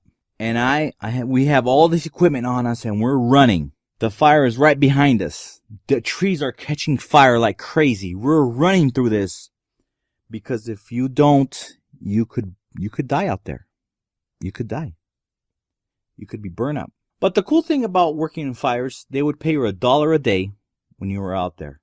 I remember sleeping on the mountain, on the ground. I didn't care. We didn't care. We were the labor intense work was very tiring, and you would just sit anywhere and take a nap. But the cool thing about working was, besides the $1 a day, we could eat with the real firefighters. Whatever tent was set up for the food, we would go and eat with the firefighters. I felt that I was doing something productive and I was helping the community, and I had chosen to do that because I could have gone to school, but I chose to fight fires. It was another thing to make time go by, something else to make time go by. Eventually, in the medium security camp, there was the office that basically took care of, it was the dispatch center for the vans and for paying the people the $1. It was basically like a mini office. So in this office, there was a secretary, which was an inmate. The teacher was an inmate. There was one person that was in charge. He was a free man. And there was I think there was 12 people that were team leaders that could drive the vans, and that person would be in charge of 12 inmates. So the guy there was two people working in the office, 2 inmates. One of them was about to go home in a couple weeks. So they needed somebody else to replace him. And, you had to know computers. You would answer the phone, and you would answer the walkie-talkie system, the radio system that was connected to each van. So your job was to log down. So basically, I volunteered for that position because I knew computers. I was learning computers. I was doing computers. So now they needed somebody that had computer skills. So they chose me. I volunteered. They said, "Okay, we'll take you." I'm not fighting fires no more. I'm running an office. I was in charge of paying everybody their $1. And there was a program. It was Lotus 123 program. And it was set up in such a way, all you had to do was put numbers in, and it would just automatically pay everyone. And then the guy that was free, that was in charge of the office, he would sign the checks. So they trusted me so much that I could input everybody's workday, and I could sign the checks. Print the checks, and he would sign them. And I felt that I was I felt like I was slowly being introduced into society, that I was getting more of my humanity, and I felt pretty good about that. I felt pretty good. So in the sleeping area, it was a regular bed with a door. Basically, it was like a college. You can go to any other sleeping area and talk to your friends. I made friends with one guy. We'd walk around a lot. He was an Indian. He came from an Indian reservation. They caught him with a check for $500,000 check, but he was buying drugs. That's why he went to prison. And then he on good behavior, they moved him to the Winnemucca camp. They moved him to the camp, so we became friends. And in the camp, though, it was interesting because the mentality, basically the unwritten rules of prison still applied there. Basically, the unwritten rules for the inmates are: you never tell on yourself or anybody else. You mind your own business. You don't steal from somebody else. My friend and I, we would walk around and we saw this one guy get beat up by this other huge guy. And the huge guy accused the other guy of telling on him. But those guys got lucky that no guard saw what happened. If not, those guys would have shipped back to prison in a worse spot. Here in the camp, you felt free. In your sleeping area, you had normal walls. It was normal. It was very normal. You could go outside anytime you wanted. Of course, after midnight, you couldn't go outside. You had to be in your dorm. You had to be in your room, and they would come and check you. Guards would come and check you. The food was even better at the camp. I didn't know that I was being prepared that the system was preparing me to get out of prison. I didn't know that. I went to a hearing to get paroled, and they passed me. When they passed me, I knew I was going to be getting out. I was super, super excited. But once they signed the paperwork and approved you to get out, it takes a couple of weeks for them to actually get you out and actually let you go free. The feeling that I got when they said, "We approve you," was incredible. It was such an exhilarating moment for me, because there's 4 people judging you, and they're asking you questions, and based on your answers and your attitude, they either approve you or they deny you. And they said they liked what I was saying. One of the questions, I don't remember one of the questions, but here's one of the answers that I remember giving. I am not institutionalized. I never want to go to prison. I learned my lesson. And that's what I basically said, one of the answers. But they had a lot of questions for me, a lot of questions. And I guess they liked how I was answering everything. So let's move on to the next chapter. Chapter 5, Getting Out.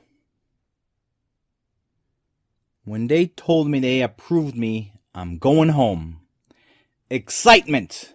Back to life again. I came back from the dead. That's what I felt like. They handed me a check for $79, and they told me I could have a bus ticket anywhere in the United States. Logically, I had to go to Las Vegas. I was able to call my mom and tell her I told my mom I'm coming home and I'm going to be at the bus stop in Las Vegas. They told me to pack up my stuff. I'm going home. This time, though, they didn't put any shackles on me. In that moment, though, I didn't feel that I was free. It didn't hit me. It didn't register that I was actually free. I'm on the bus thinking of all the crazy things that happened. All these years had gone by, and another chapter was happening in my life. All because time went by. Time went by and things changed. I didn't know what to expect when I got to Las Vegas. I didn't know what job I was going to get. I didn't know anything. I wasn't thinking of anything. All I had was a smile on my face. I knew I was going somewhere else. Get to the bus stop. There's my mom. I hugged my mom. It was a happy moment. We got in the car and she drove me to her apartment. It was a 2-bedroom apartment.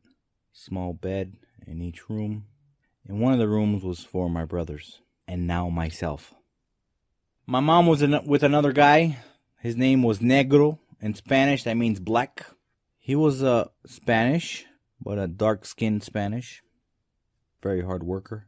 He was working at a dairy farm. So I needed to find a job. I looked in the newspaper. This is before the internet came out. It was very popular. Looking in the paper, I found a job doing telemarketing, selling alarm systems, calling people on the phone and telling them to have a free appointment for somebody to go out there and show them the system. I didn't know at that moment that was going to be such a huge learning lesson of being on the phone and talking to people. I didn't know. In that moment, though, when I was doing it, I didn't like it. I felt like I was bothering people when I would call them, but some people, they would be super rude on the phone. And I understood why, because I was calling in a time that they weren't expecting a phone call like mine. But no matter, I would take the bus to work, be there for 8 hours, and take the bus back home.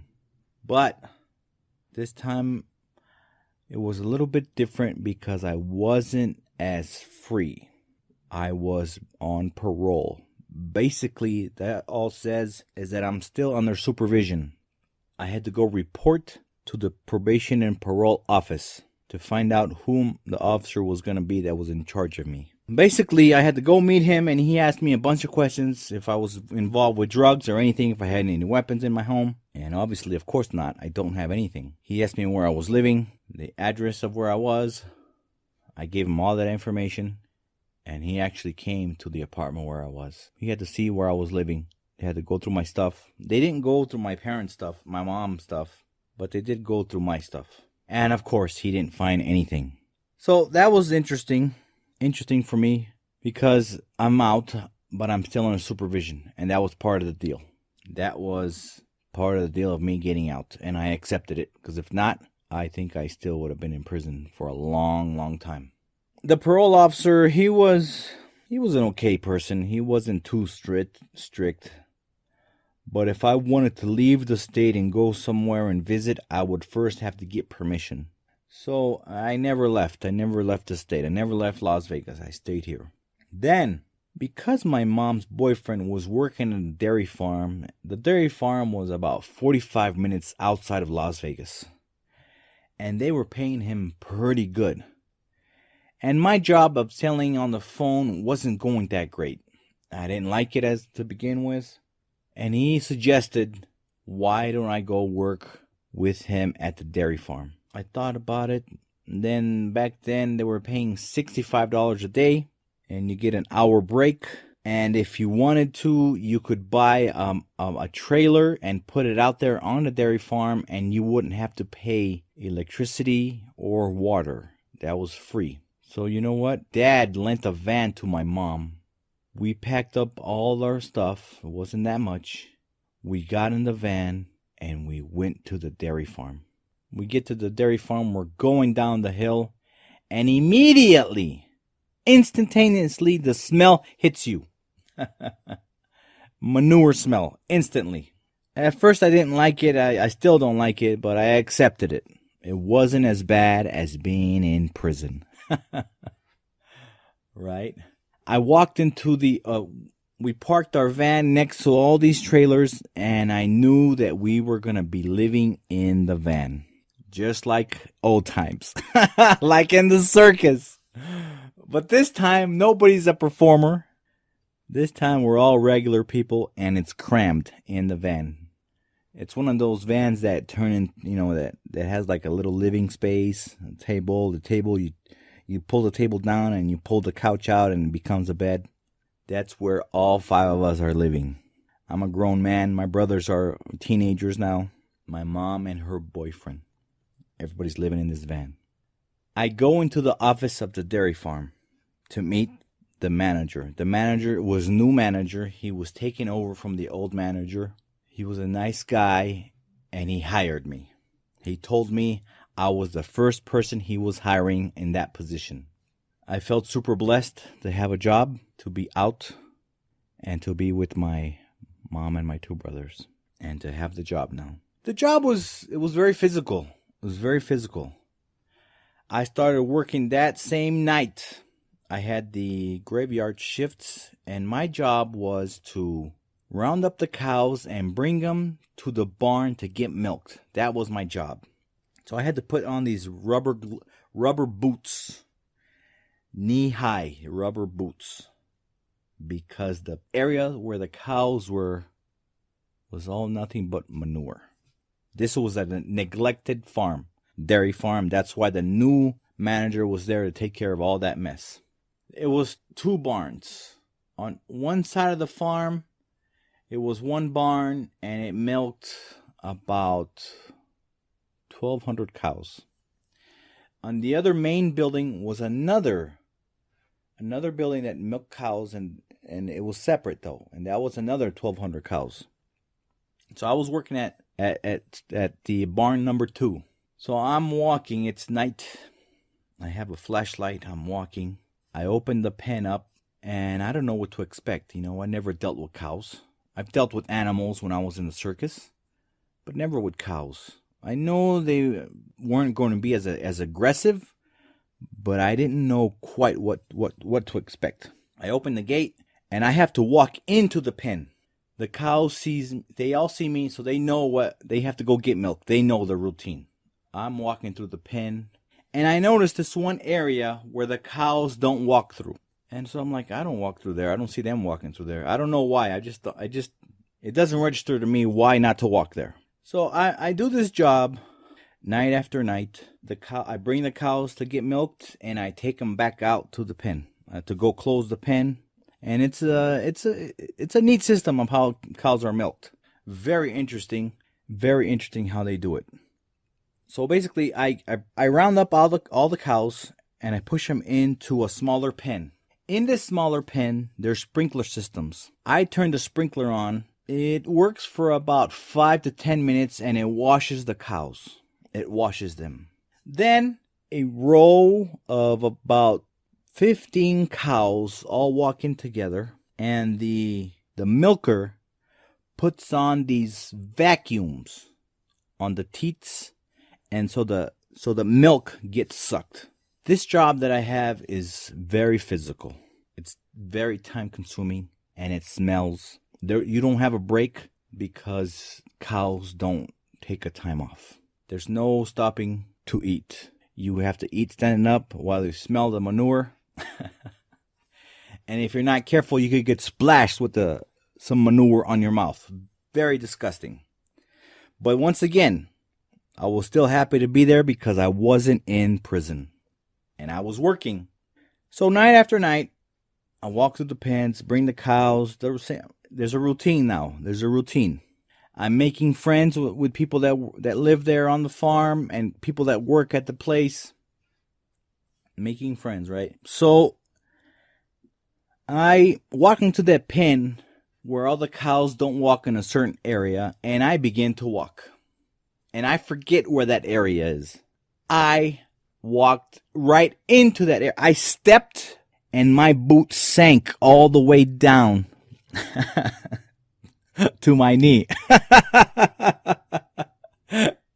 And I thought I was gonna die because all the movies you see where the people are in quicksand, and I was gonna be in a puddle of quicksand made out of manure. If I could tell you the S word, I would. And I'm like, don't move.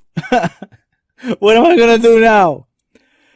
I had to basically dig my leg out of the quicksand made out of manure and very carefully pull my leg and my other leg to stay in the same spot, and very carefully pull away. Oh my gosh, that day I learned my lesson.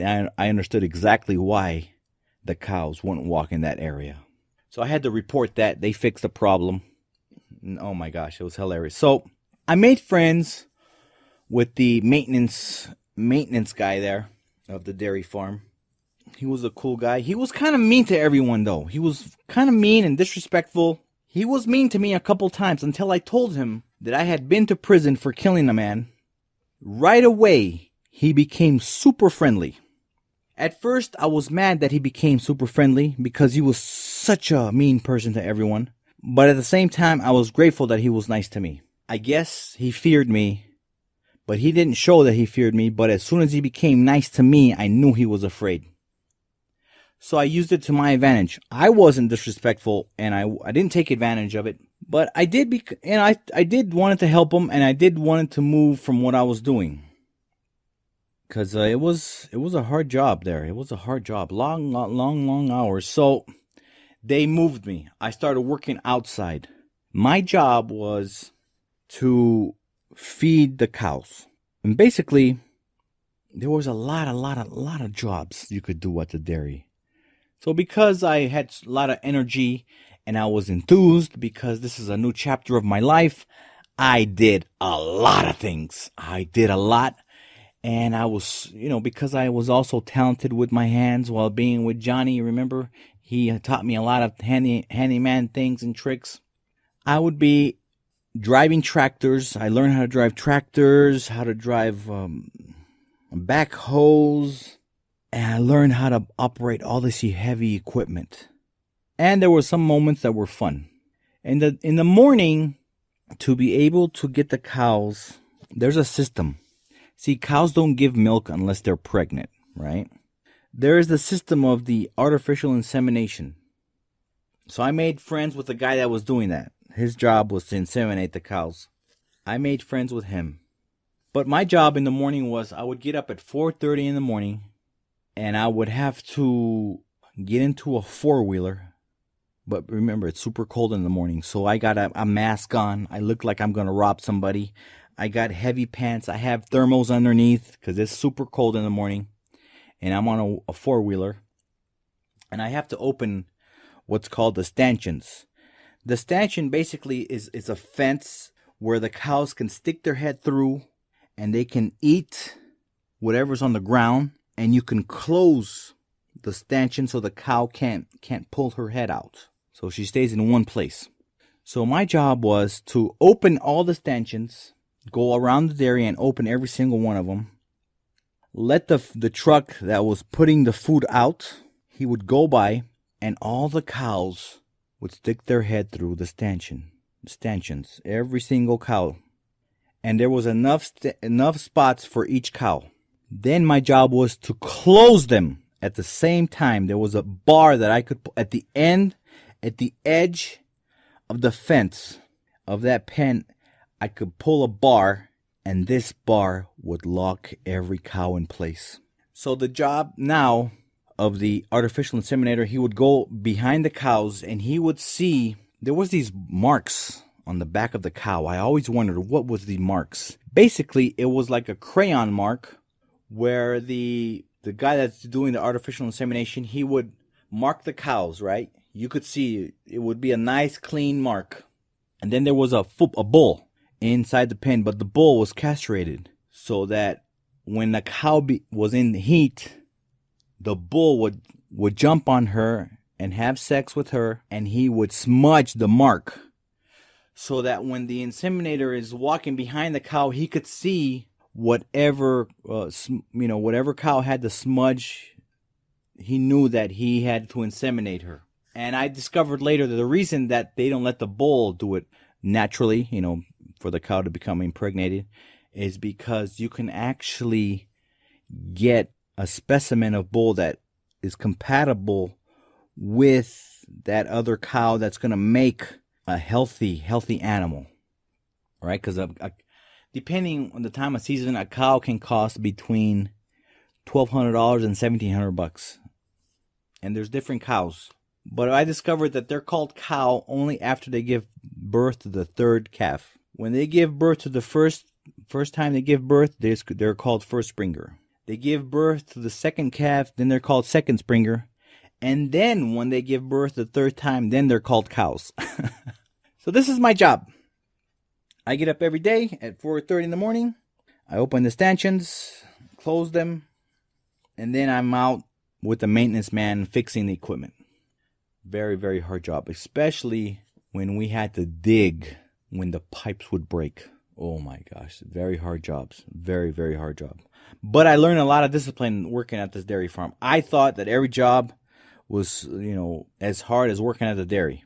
I discovered that the discipline of working at a dairy farm was going to help me later on at the other jobs. So I'm super friendly. Because I speak Spanish, I'm able to communicate with all the workers there because mainly the hard workers were Spanish. They all spoke Spanish. So the manager saw that I spoke Spanish and that I could, do a great job. Eventually, he made me the manager of working in the office. So now I'm in charge of a $10 million operation. I'm putting systems in place. I put a system in place to where I would keep track of all the money coming in and all the money going out. And I discovered that we were missing $34,000 each month. And I brought it to the attention of the manager. Later on, the manager told me that the owner was stealing that money. And because I had found out, he told the owner, stop stealing money, and he stopped stealing money. Oh my gosh, what a great experience. I loved everybody working at the dairy. So one time, I'm walking from my van to work, and I see this girl. She lives in the trailer park where the dairy farm is. And I asked the guy that was with me, hey, who is she? And he told me about her. And he said he thought she was married with a kid and everything. But I'm a virgin, okay? At that moment, I'm a virgin. I'm almost 21. Still a virgin. They didn't unvirginize me in prison. Thank goodness. So, we're living in a van. And a guy that works at the dairy farm, he's leaving. He's got a trailer there, but he doesn't want to take the trailer. So, he wants $4,000 for the trailer. So, we agreed to buy it. Me and my mom's boyfriend, we agreed to pay that off. So every payday, we would pay a large chunk to that guy. But it was a little bit better living conditions. Now it was a larger place. It was enough room. My brothers were enrolled in school. They would have to walk to the bus stop. Even though we're in the middle of nowhere, the bus still comes out. It was pretty interesting. I don't know.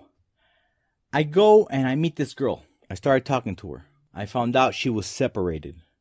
She was going through a hard time with her husband, but her husband lived in Texas, and she was here living with her mom.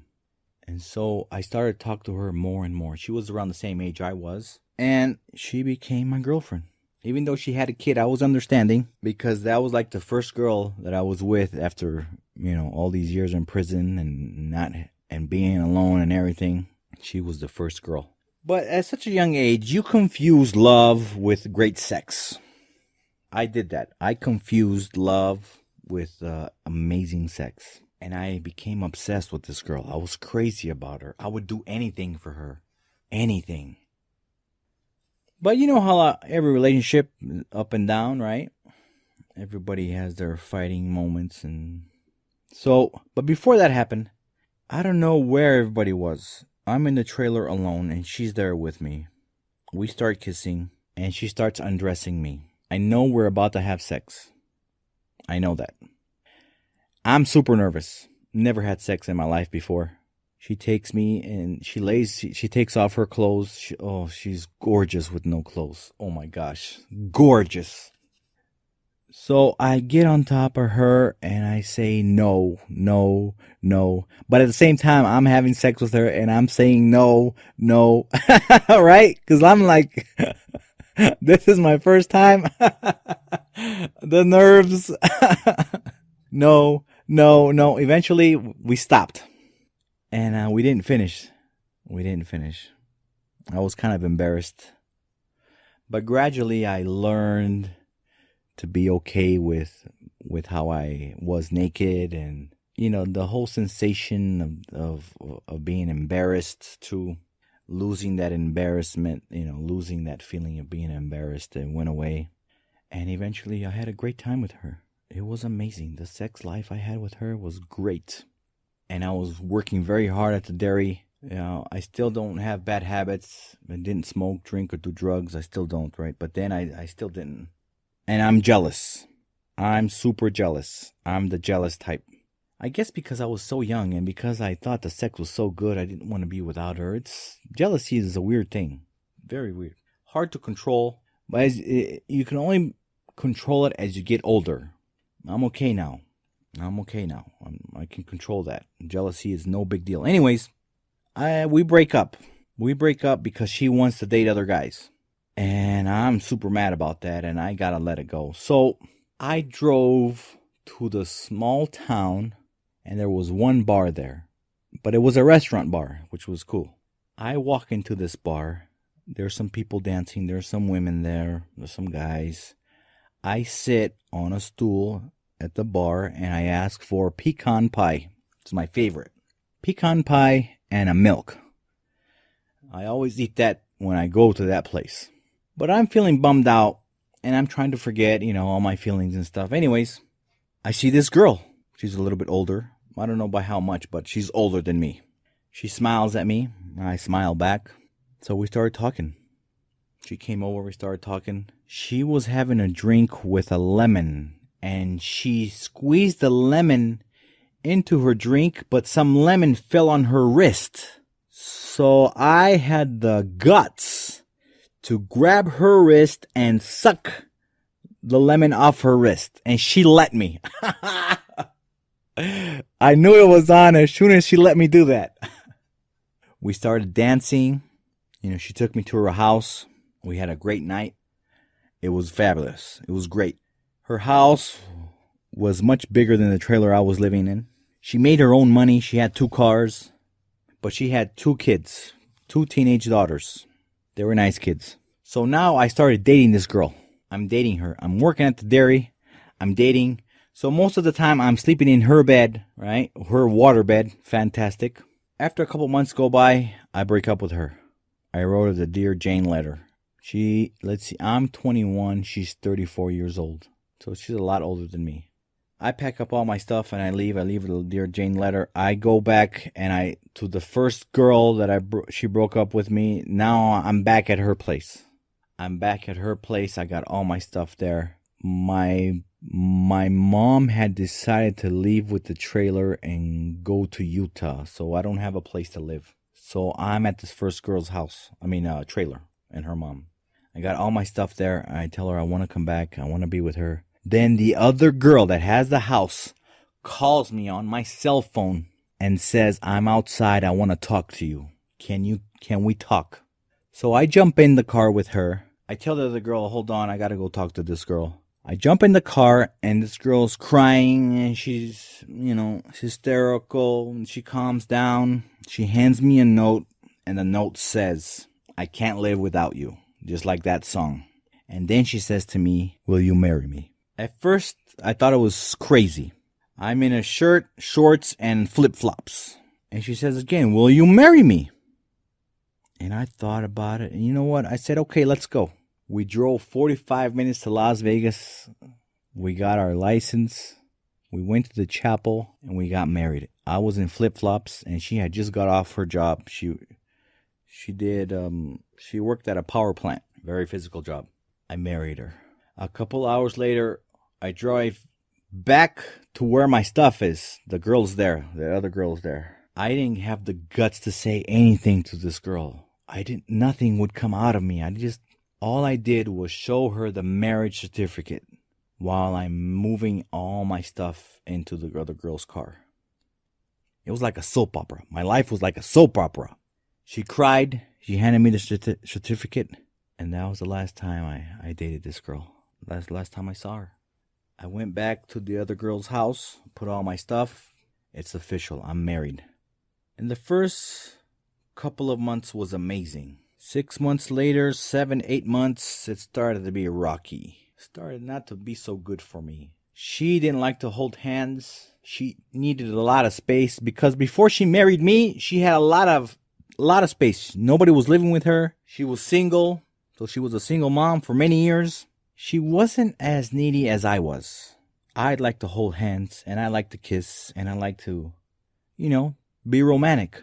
And it got really weird for me. She needed so much space that she went to another town and rented a hotel room. Well, I found out where she was, and I knocked on the door, and she wouldn't open the door. But remember, I'm young, and I'm super jealous, and I'm super mad. I'm mad about this. I'm very angry. I think she's cheating on me. I don't know if she is or if she isn't. To this day, I don't know if she ever cheated on me. I don't know. It doesn't matter. But anyways, in that moment, I'm angry. I'm yelling. Security comes. They tell me to leave. I leave. Then I don't know what happened, but I got kicked out of the house. She kicked me out of the house. So I went to go live with a friend. And in the meantime, I'm trying to repair my marriage. But at the same time, all the thoughts and the mistakes that I make, I just keep doing the wrong things. I walk into this other restaurant and she's there with a cop having lunch. You don't know what went through me. I got so angry. I got super angry. The jealousy came out again. But because he was an officer, I didn't say nothing to him. I was condescending to him, but I wasn't about to get violent. What I did was I left. I grabbed the four-wheeler and I left. Because, it was pretty cool that the dairy farm would let me use the four-wheeler and I would go around places. So I'm at at night. It's night now. I'm at the restaurant and she's there again. As I'm pulling in to go to the restaurant, she's pulling out. So she's sitting down. I started talking to her and I made the mistake of pushing my index finger into her forehead. I didn't slap her or nothing like that because my dad was very mean to my mom, so I knew not to do that. So I just pushed her. My index finger pushed her skull, her forehead, right? She got mad right away. She said it's over. So my first marriage lasted only 13 months. It was over. Now my mom comes back with my brothers. The trailer's there.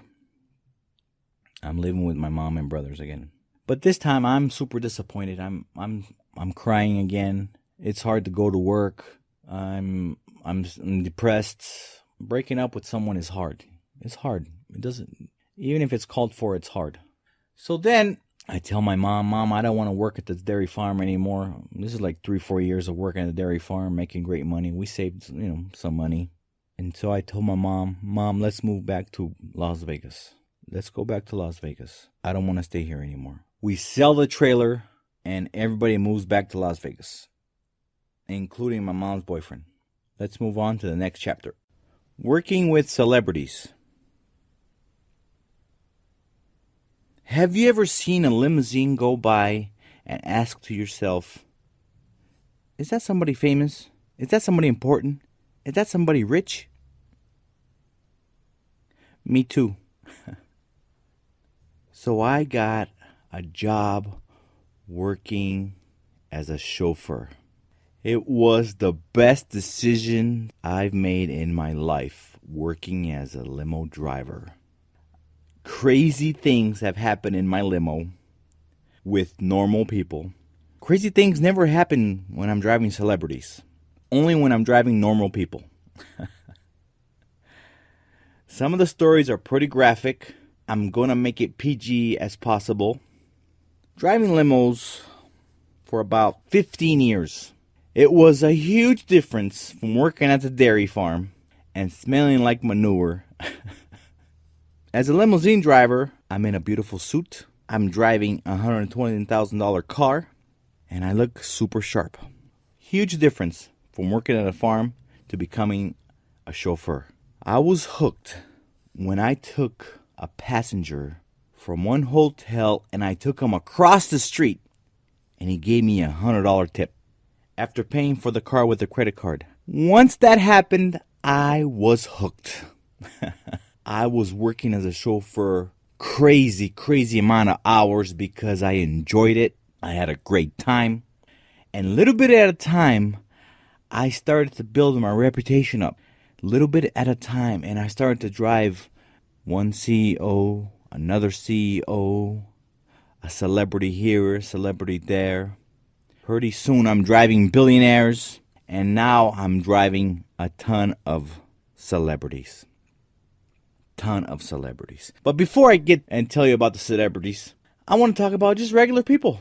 Regular folks doing crazy things in my limo. Here's a story that sticks in my head. I picked up this girl at her house. She told me to come in because she wasn't ready. So I sat on the living room and I could see she had her computer and her computer screen saver came on.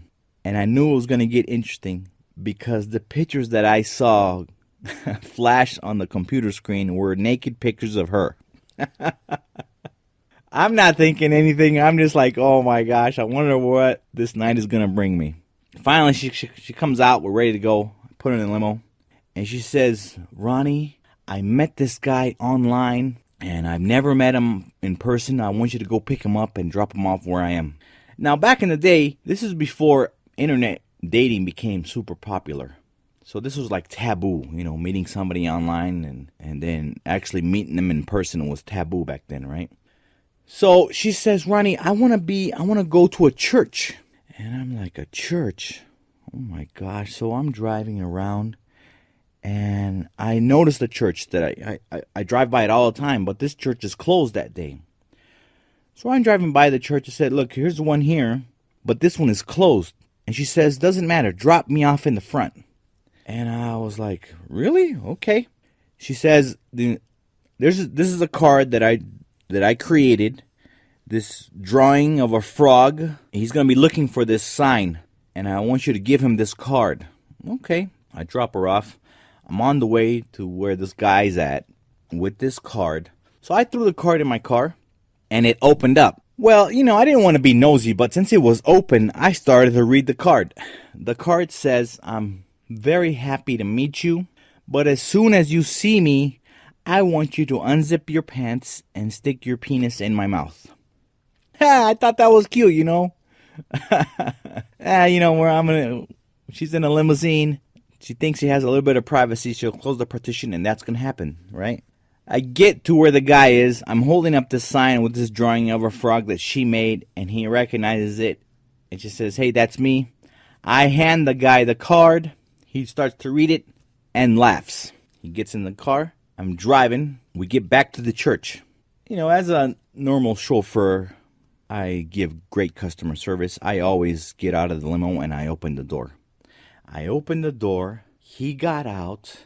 And she was crouching in front of the church door. Close the limo door. I get him to my limo. And I drive off a little bit, And then I just stay in my limo. But in the rearview mirror, I could see what was going on. She was crouched down. He walks up to her, unzips his pants, and sticks his penis in her mouth. I was super shocked. First, because it was out in public. But there was nobody around, thank goodness. Second, it was in front of a church. Couldn't believe it. But I was so grateful that church was closed. So they do their business, whatever. They finish. I get out of my limo. I open the door. I let them in. And I'm like nonchalant. Nothing happened, This is like everyday thing that I see. Close the door. I'm driving. And it's an embarrassment for me. Because at every stoplight, the limo is rocking. Left and right, right and left, front and back. And I can't wait for the light to turn green so we could take off, because everybody's watching my limo, right? Everybody's looking at it. Why is your limo rocking? They can only speculate why the limo's rocking like that. If they only knew. Some of the crazy things that happen in my limo. That's one that sticks out. Another incident that sticks out in my mind that's, I don't know, it's a little bit gross for me, but I'm going to tell you anyways. It was a bachelor party. It was the son, the dad, the grandpa, and some friends. They all jump in the limo. They say, Ronnie, we're going to go up to this girl's house. She's a stripper. We're going to stick her in our limo. I'm like, okay, no problem. She's going to be our stripper in the limo. We get there. She jumps in the limo. She starts to dance. I'm driving, right? That's what I do. I'm driving, minding my own business.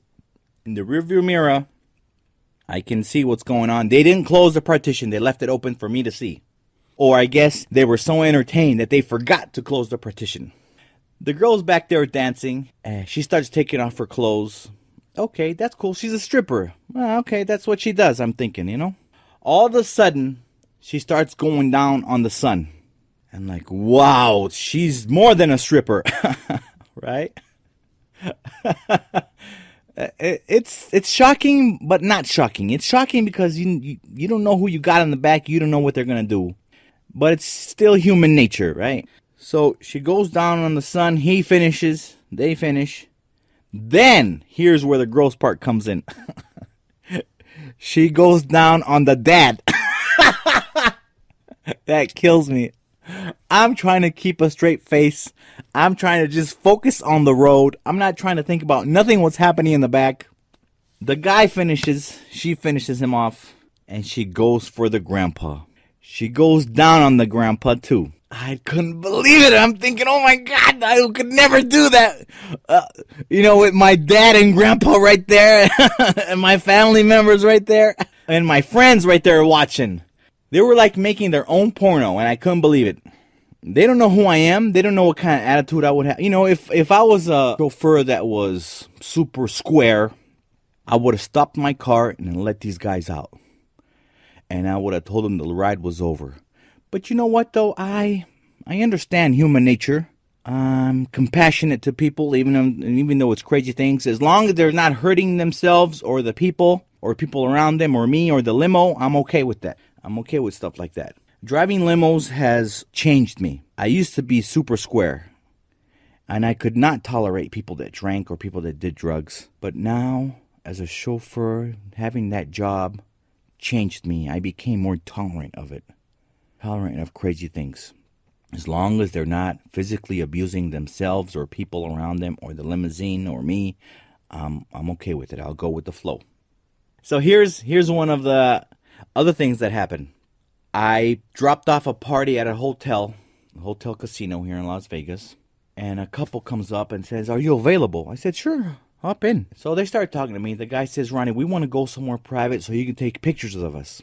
I'm guessing that, they want nice pictures. They want to be private. Okay, no problem. They don't want too many people in the pictures. Okay, I get that. So I go somewhere private, and they say, "Ronnie, please jump in the back so you can take pictures of us." So I'm there. I jump in the back. I'm taking pictures. And again, I'm shocked. They start making out. The guy starts taking off her clothes, and he starts to take off his clothes, and they're getting it on right in front of me. They don't know who I am. They don't know what my reaction is. But I guess it was a normal thing for them to do. I'm shocked. I'm just taking pictures like a crazy guy. Picture, picture, picture. Finally, he says to me, "Hey, do you want to jump in?" And I'm like, I'm okay with it. I'm okay. And then she says, "I don't want him to jump in." Thank God. Thank God, because I'm super paranoid about diseases, sexually transmitted diseases. I am super paranoid that my wife will find out, right? Because I got married. I found somebody else. So I'm pretty square on those things. I don't participate in things like that. That's the rule for me. I don't participate. Plus, when I was done taking pictures, we went back to the hotel. The guy paid me for the 1 hour, and he gave me a $400 tip, and I was super shocked because I felt like they gave me a free show, that I should be paying them $400. But I guess they were paying for privacy, and of course, they never thought I would talk about them. I don't remember their names, so it doesn't matter. So they were paying for privacy, basically. That's one story. I'm driving celebrities. My first celebrity that I ever drove was Steve Harvey and Cedric the Entertainer. Those guys were hilarious. While they were talking to each other, they would say the funniest things, just naturally, they weren't rehearsing it. They were just naturally talking and saying funny things. I'm driving the limo, and I'm cracking up. And I'm cracking up so much it's hard to drive. So I had to compose myself, not pay attention so much to what they were saying, because they were very funny. And Steve Harvey was dressed super, super classy. Cedric as well. And I just loved how they were acting and how they treated me. They were really nice to me. I was with them for 4 days. What a great experience. But anybody that comes into my limo, no matter how famous they are or how rich they are, I have to forget who they are. Because, when you see a celebrity, you become super excited. You almost to the point where you lose your mind. I've seen it happen. I've learned to compartmentalize those feelings in the moment, because when you jump in my limo, I'm responsible for your life. I'm responsible for your net worth right now and your future net worth. If I don't pay attention, we can end up dying. So I have to forget about who you are, and I treat you, of course, with respect, and I'm really nice, but I don't care how famous you are, because that could affect how I drive. So I don't even focus on that. Finished with Steve Harvey, Cedric the Entertainer, great people. The most famous celebrity I've ever got a chance to work with was with Paul McCartney from the Beatles. We're in a small car, we're not in a big limo. Security says, right before we go pick him up, security says, Ronnie, stay in your limo, don't get out, we'll open the doors. So we're going to a private airport, plane lands, I drive up to the plane, security opens the door, Paul McCartney sits behind me, and his wife sits next to him. So I'm excited, but again, once somebody gets into my car, I go super professional. And of course, I still want to be friendly, and depending on the moment, sometimes you can say something and make it funny for them, entertain them, and sometimes when it's not appropriate to say anything. They jump in the car, we take off, we're going to the hotel. I'm listening to Andrea Bocelli, the greatest singer I ever heard in my life. It's the new CD, Autumn Leaves comes on, it's in French. Paul McCartney starts to hum the song, and his wife starts to sing the song. So I turn around and I say, you guys know this song? And Paul McCartney goes, know it? I wrote it! What a great sense of humor he had. It was so funny. I'll never forget him. It was incredible. He was super, super nice. And he was super nice to everyone. The reason he came to Las Vegas that time was because he had to approve the show of the Beatles called Love at the Mirage. He personally came down to Las Vegas and approved that show, and I can respect that because the guy has other things to do that I feel that are much more important. But I guess he came down to see what he liked, what he didn't like. The Love show is approved by Paul McCartney. My favorite CEO to drive. I don't have his permission to talk about him, but I'm going to anyways. Out of all the CEOs I've ever driven, the one that I like the most is Tony Hsieh, the CEO of Zappos.com. If you don't know Zappos.com, go and visit Zappos.com. Tony is just a normal person. If you saw him, you would never know he's got crazy amounts of money that he has in the bank. You would never know. Here's what impressed me about Tony. I took him to a restaurant. It was, Italian restaurant. He had a lady with him. I let him out. They go in. He sends me a text and says, Ronnie, can you please go find me this bottle of wine? So I go, 20 minutes, I find the bottle. I come back. I bring it to him. I'm thinking it's for him and the girl, right? No.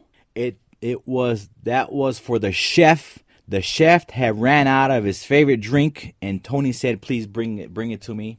He calls the chef out. The chef sees the bottle and is astounded. He's laughing. So they all pour a shot for each other. And the chef asks Tony, what do you do?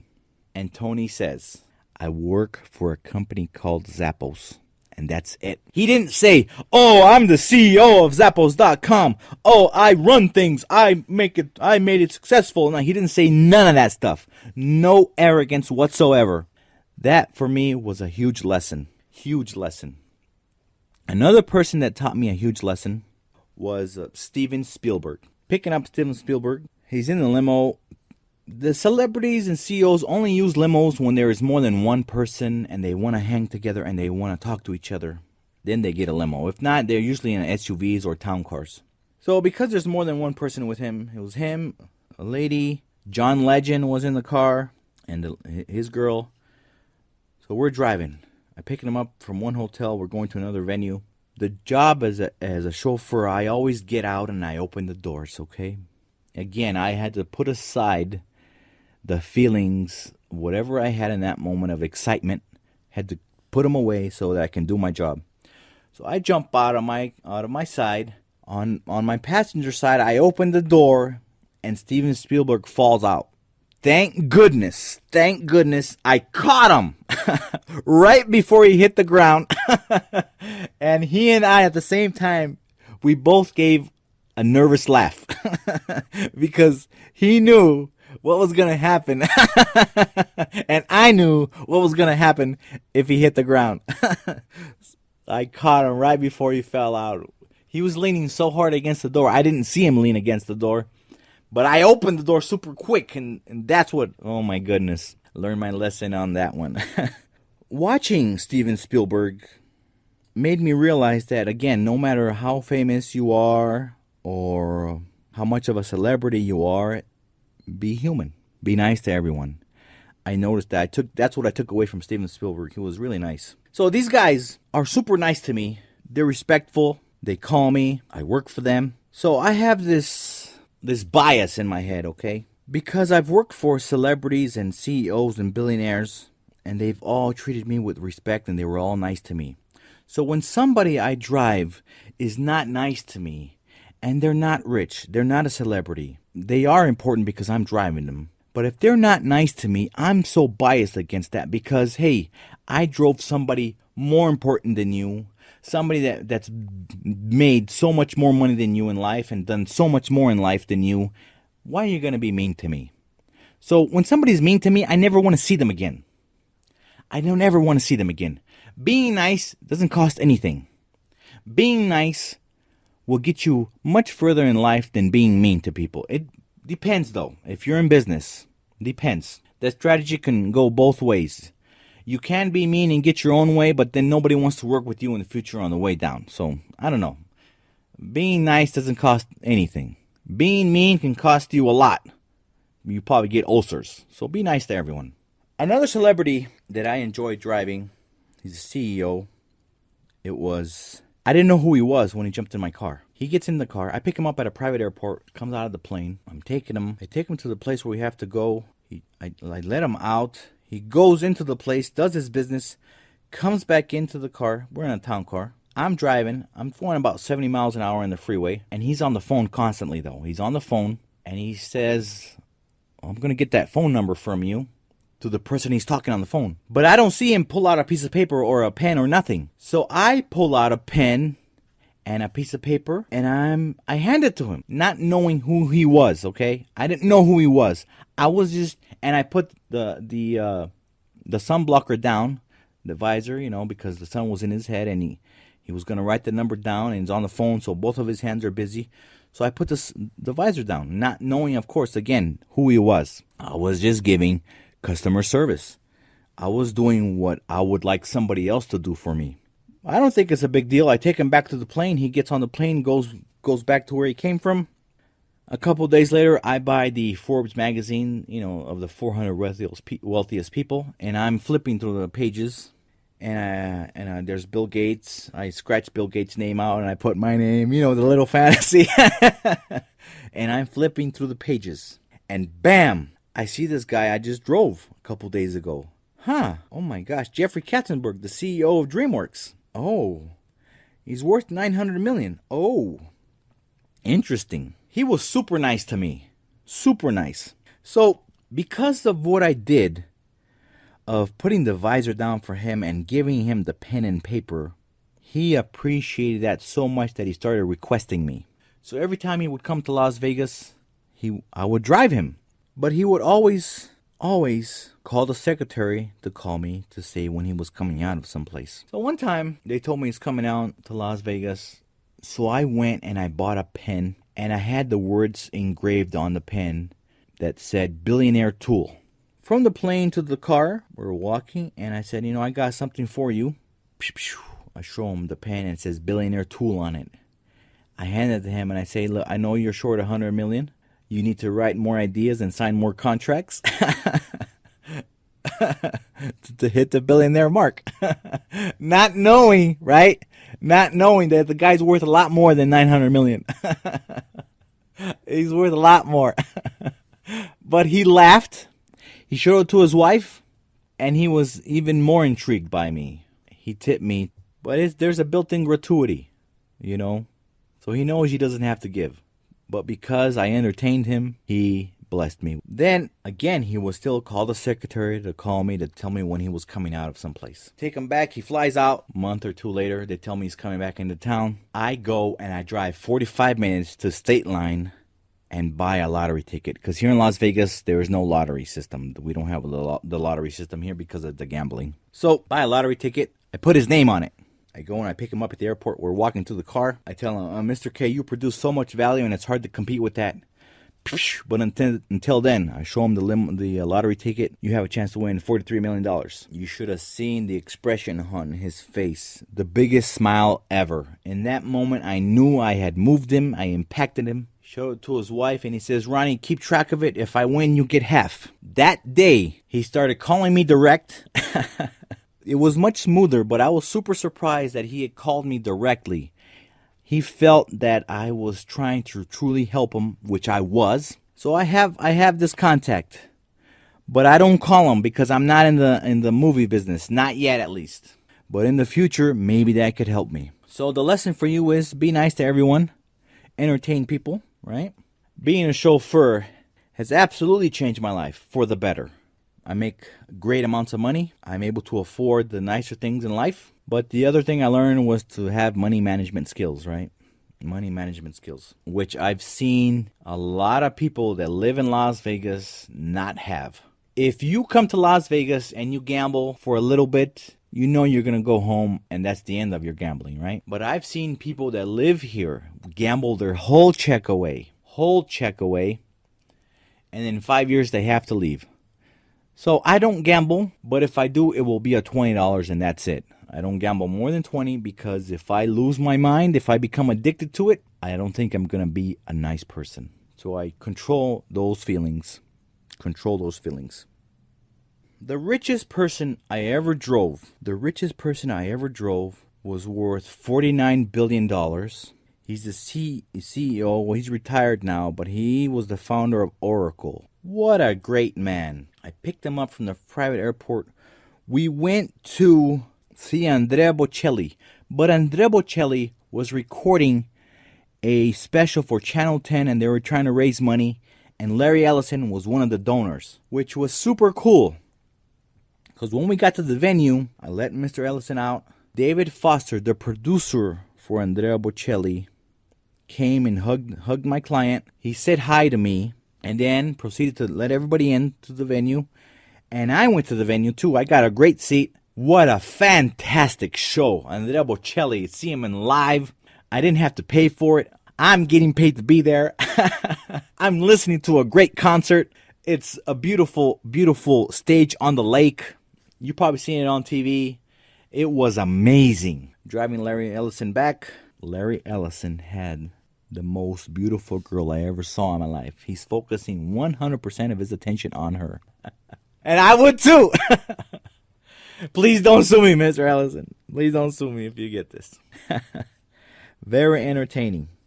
From that encounter with David Foster, a few months go by, and I'm told to go pick up this gentleman in the same location, and I read the name. It says David Foster on the paper. I'm like, David Foster? That name sounds so familiar. I get there to where he's at. We're going to hang out for 3 days. It's the David Foster, the Andrea Bocelli producer, but David Foster has produced thousands of amazing hit songs. He was super nice to me. As soon as he saw me, he says, "You were with Larry Ellison, weren't you?"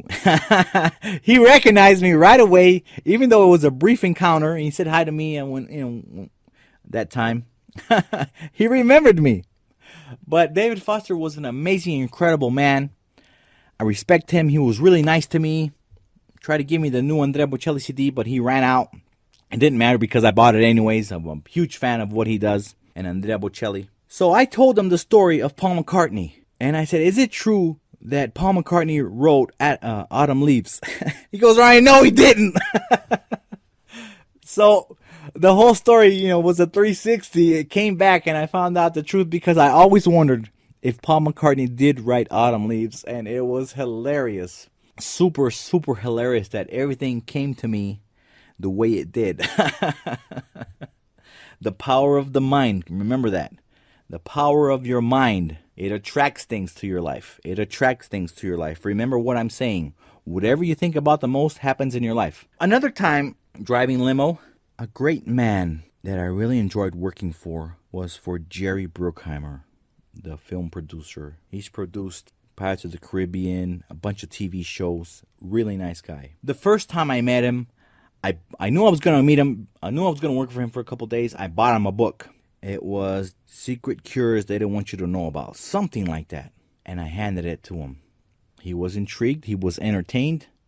The limousine chauffeur driver giving him something, right? Usually it's people wanting from them. But I gave him something. Oh my gosh, he was super nice. I'll never forget Jerry Bruckheimer. I was very thankful to him, very grateful, very, very grateful. I don't have anything to say about him. I don't have a story to tell you. But here is the story. Yeah, there is. Here's a story that I paid attention from him. We're in an SUV. The SUV is packed full of people. He's in the front seat. He's on the phone talking to whoever he's talking, while everybody else in the background is talking. It's really loud in the car, loud in the SUV. He gets off the phone and he's able to answer everybody's answer while he was on the phone listening to everyone else and listening to his conversation on the phone. It was super amazing. It blew my mind that the guy could multitask or multi-listen to everyone in the vehicle. I was amazed. Here's another confession. We were driving Tom Cruise. It was Tom Cruise, Katie Holmes, Stephen King, Brooke Shields. I was in an SUV. Everybody gets out of one plane. I take them to go have dinner at one of the hotels. I'm able to park right in front of the hotel. And that's super hard because most of these places don't let you stay and wait for a client. But because I guess they knew who I had, they let me stay right in the front.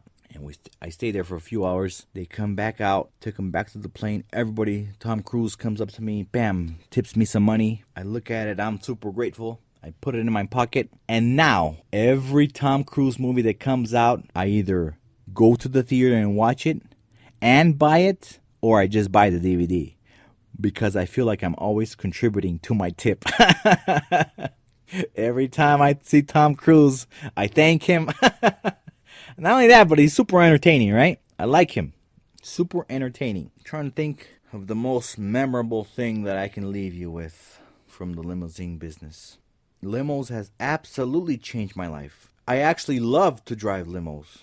I love doing that job. I've met people that I would never meet otherwise. I've learned lessons that I would never learn otherwise. I've been able to better myself. I've been able to be inspired by these entertainers. So one time, I'm driving Kris Jenner from the Kardashians. I was with her for like 8 hours. She was super nice to me. Tipped me at the end in cash as well. So I had a great impression from her. A great impression. I go to the convenience store and there's a tabloid talking about them. And I get mad. I buy the tabloid and I make a video about it. But I'm saying positive things about the Kardashians, right? And because of the attitude of what I saw, how they treated me. And I post this video on YouTube and on my Facebook account. The next day, my company calls me and says, take the video down. Even though I wasn't saying anything negative about them, they still made me take the video down. I got mad. I took the video down and then I said, you know what? They think I'm probably leeching off her celebrity. In a way I am, I guess. Then I said, you know what? Why don't I do something? How could I become famous? How can I become famous? I said, you know what? I can talk in front of people. I have performed in front of people and I kind of miss that feeling. I miss that adrenaline, you know? I miss that. I don't sing even though I can sing. I never really looked into acting, but when you're on stage, you're acting. But when I was in the circus, I never had to talk. Right? It was just do a trick, take a bow, do a trick, take a bow, no words. But then I thought, now that I'm older, what can I do?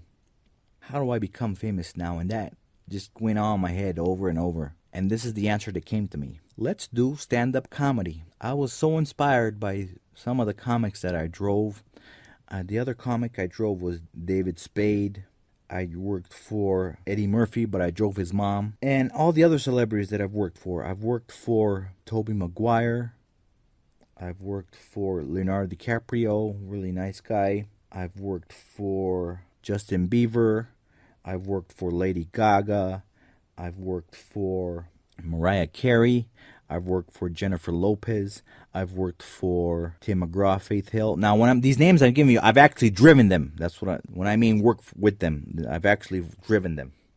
So I thought, all these people, they all have talent there, but they have a ton of people that help them to do that. So I started looking into stand-up comedy.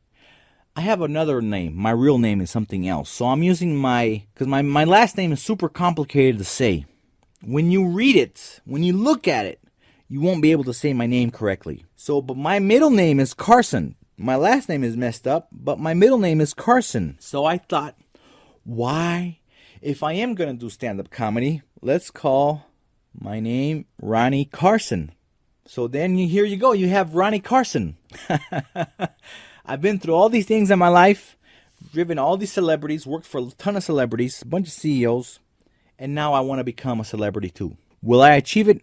I don't know. But on the way, I know I'll have a great time because I love to laugh. Driving limos, I have entertained a lot of people because making people laugh affects how much money I make. Entertaining people want to be entertained. Of course, it's not always appropriate to make them laugh, but most of the time, most of the situations, I've used humor to deflate a stressful situation. I've better things for me and the people that I work for. I have a sense of timing for comedy. So be lookout in the future. You can see my video clip on YouTube of me doing stand-up for the first time, or the second time I should say. The second time was much better. It's like 6 minutes long. You can type in The Ronnie Carson on YouTube. So it's TheRonny Carson, Carson. And you'll be able to find my clips on YouTube. Alright, so let's move on to the next chapter and enjoy. Chapter 7. What you can learn from my mistakes. This is the most important chapter of this series. I'm going to give ideas to you that you're going to be able to use right now in whatever situation that's going on in your life, or in a situation you're going to be in the future.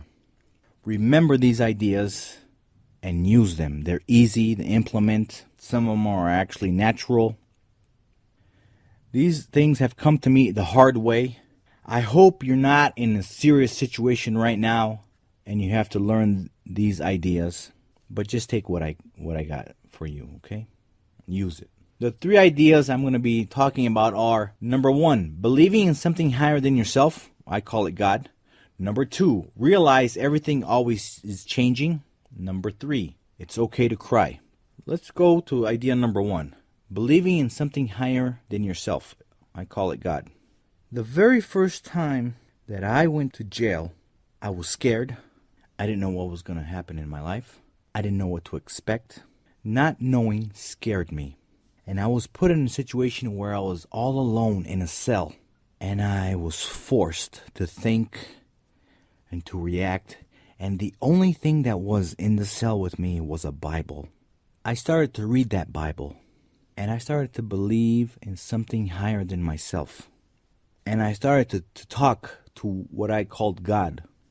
I believed in it so much that this gave me hope. Hope is a psychological thing that can help you, because hope is hope, right? Hope that you get better. Hope that everything works out. Hope that you are healthy. Hope that people love you. Hope that you are lucky. The word hope is so powerful, but I think that the only way to get hope is to believe in something higher than yourself. So while reading the Bible, I learned to pray. That's one of the tools you can use, is pray or meditate. If you don't believe in God at all, it's okay. You can meditate. Meditation is a great stress releasing tool you can use. The other tool that I used was giving thanks. Even though things were dire, I didn't know what was happening, I didn't know what's going to happen in my life, I gave thanks. Thanks that I was alive. Thanks that I was healthy. Thanks that I was lucky. Thanks that everything was going bad. Thanks for the lessons. And I just give thanks to the higher power. I just give thanks, or you can give thanks to the universe. I gave thanks. My heart filled with gratitude, even though I was in an ugly place. Even though they had my body there, they didn't have my mind. They didn't have my soul. So I can think however I wanted to think, and I did. And the other tool that I used was talking. I talked out loud. I talked to what I thought was God. And I incorporated all the other things. I prayed and I give thanks. I feel that verbalizing it makes it more official, makes it into reality, right? Because you're creating words that are coming out of your mouth. You're creating the vibration. So you don't have to do what I'm saying, but I guarantee it will help you. It will help you. It will help you. Either you believe in God or believe in the universe, meditate, and talk to God or the universe. The second point number 2, realize everything is always changing. This one was a real hard one to understand. It was real hard to see it because you're living in time, right? You're not paying attention. You're just living through the moment. But analyzing everything up to this point in my life, it's always been changing. Now, change can happen in a good way or change can happen in a bad way. But just know that whatever decision you make right now, in the future, it can change. Whatever decision you make right now, in the future, it can change. Remember that. Whether it's good or bad. But since you are reading this and you're listening to this, I want you to know that whatever you decide to do will affect your life. There's a couple things that can affect your life in the bad way forever. Like if you kill yourself, that's not good. You can't change that, right? If you cut off your arm, you can't change that. If you were like me, you killed someone, I can't change that. I can't bring that person to life. I can't. All I can do is accept it. That affected me emotionally. It didn't physically affect me, but it did emotionally affect me. Be critical of all the things that you do. Pay attention to what you're doing. Pay attention to what the consequences could be. Regardless, if you're doing something good, it affects your life. If you're doing something bad, it affects your life. One time, I punched a guy. I broke his face with the one punch. I got in trouble for that. And I went to counseling.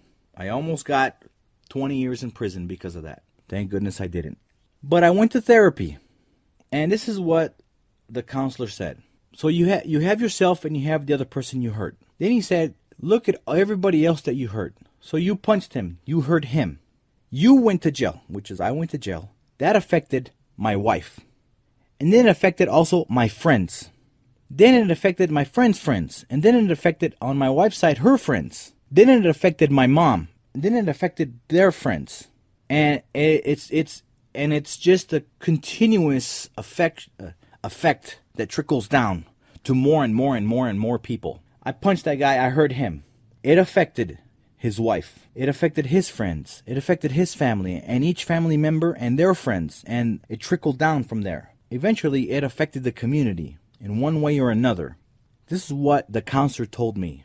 But then I said, what about if I do something good for someone? It must have the same effect, the trickle-down effect. So I've changed how I look at things. I try to control what I'm feeling. I try to not hurt people physically. Every now and then I've given people money. To my friends, I'm giving them $100. I've given a smile. I've given a hug. And it does affect everything. But here's the points for what I want to give you for this point number 2. So give it time. Just give it time. Number 2, be patient. And the last one, have good intentions. If something doesn't go the way you want it to go, let your conscience be clear that if you were coming from a place of good intentions, you should have no problem. But if you have bad intentions, then I want you to feel guilty. But if you're coming from a place of good intentions, just give it time and be patient. Everything changes. Look, in the past, I was in jail. Then I went to prison. And this is the future from the past. I'm out. I have a great job. I have a great life. I work. I have a great house. I have a great relationship. See, so time changed it. I just was patient. The last tool I want you to use is it's okay to cry. When you break up with someone or when things don't go your way, you feel overwhelmed. I'm a man. And you know what? I'm okay with crying. I cried when I was a kid. Why can't I cry that I'm an adult? Why? Who says I can't? Of course, I can do it in private. I don't want to be more embarrassed. Even though I'm, going to be a comedian and I'm going to be on TV and in the films. I'm okay with revealing myself and showing myself. But that's me. But as a man, I'm okay with crying. When somebody breaks your heart, it's okay to cry. When somebody dies in your life that you love, it's okay to cry. When you lose that job and you don't know what to do, hey, it's okay to cry. If other situation is happening in your life that's overwhelming, it's okay to cry. But here's the thing. Here's the 3 things I want you to think about crying. Number 1, I want you to schedule it. I know, right? That sounds weird. I just don't want you to cry at any time. I don't want you to do that. I want you to say at 7 p.m. to 8 p.m. I'm going to cry. Think about that. I want you to schedule the crying, not just cry at any time, because it can stop you from doing a lot of things. The second tool is really, really let it out. I remember when I was divorcing my first wife, I didn't schedule the cry because I didn't think about it. I just had to cry, but I was driving. I was just driving, and I was just letting it out. I just cried and I yelled and I let it out, but I was crying so much that I had to pull over and I had to just let it out. I couldn't see because I was crying so hard. And after I finished crying, I really let it out. I felt good about myself. It was such a release of anxiety, and I figured, I got to schedule this because I don't want people to see me, on the side of the road crying like this. So that's when I got the idea to schedule it. And the last idea of the crying ideas, the subtopics for the crying is forgive yourself. Forgive yourself. It'll be okay, I promise. Forgiving yourself is such a great tool. Also forgive others. Before I move on, forgive others. It helps you. Forgive them of whatever they've done. If somebody did you wrong, forgive them. If you've done somebody wrong, forgive yourself. If you are going through a breakup, follow those 3 things. Believe in something higher than yourself. Realize everything changes. It's okay to cry. Even if you're going through a breakup, I promise being lonely is only temporary. It's only temporary. Give it time. It will change. You will find somebody else. We always tell ourselves that lie. I'll never find anybody else like you. I will always be alone. That is all a lie. When you go through a breakup, schedule your crying. Here's some of the things I don't want you to do. I don't want you to drink.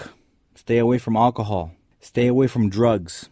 And don't listen to sad music. Can really affect you, can really make you cry. And the last idea on that one is, as soon as you start to think sad thoughts, I want you to cut it off. Cut it and stop it, because you can only think one thought at a time. As soon as you start to think sad, just stop. You have to schedule all of that. You got to schedule that in the crying schedule. When you schedule the crying session, then you schedule all the sad thoughts and everything in that moment. But as soon as you start to think negative or sad thoughts, stop the sad thought and think positive thoughts and go do something else. If you lost your job, just know it'll be okay. Follow the same formula. Believe in something else. Realize everything changes, and it's okay to cry. Don't worry, you'll find another job. If you're not in a job you want to be, find another one before you quit that one. And always be doing things that, make you happy. One day we're going to be gone. We're not going to be on this planet. Find things to do that make you happy and people pay you. I got super blessed by becoming a chauffeur. And if you are in a negative place right now, it's the same process. Believe in God. Realize everything is always changing and it's okay to cry. Follow those ideas. So let's review. This is the shortest chapter, but I want this to be critical. I want you to be able to use these tools right now in whatever situation you're going, whatever situation you're in, whatever's happening in your life, whatever's going to be happening in your life. Idea number 1 is believing in God. The 3 subtopics of that is to pray, to give thanks, and to talk to God. Idea number 2, realize everything is always changing. The subpoints are give it time, be patient, and have good intentions. And idea number 3, it's okay to cry. And the subtopics on there, schedule it, really let it out, forgive yourself, you'll be okay. Take these ideas and tools and use them in your life. I promise it will get better. Just give it time. See you out there. Be safe, have fun, and love yourself.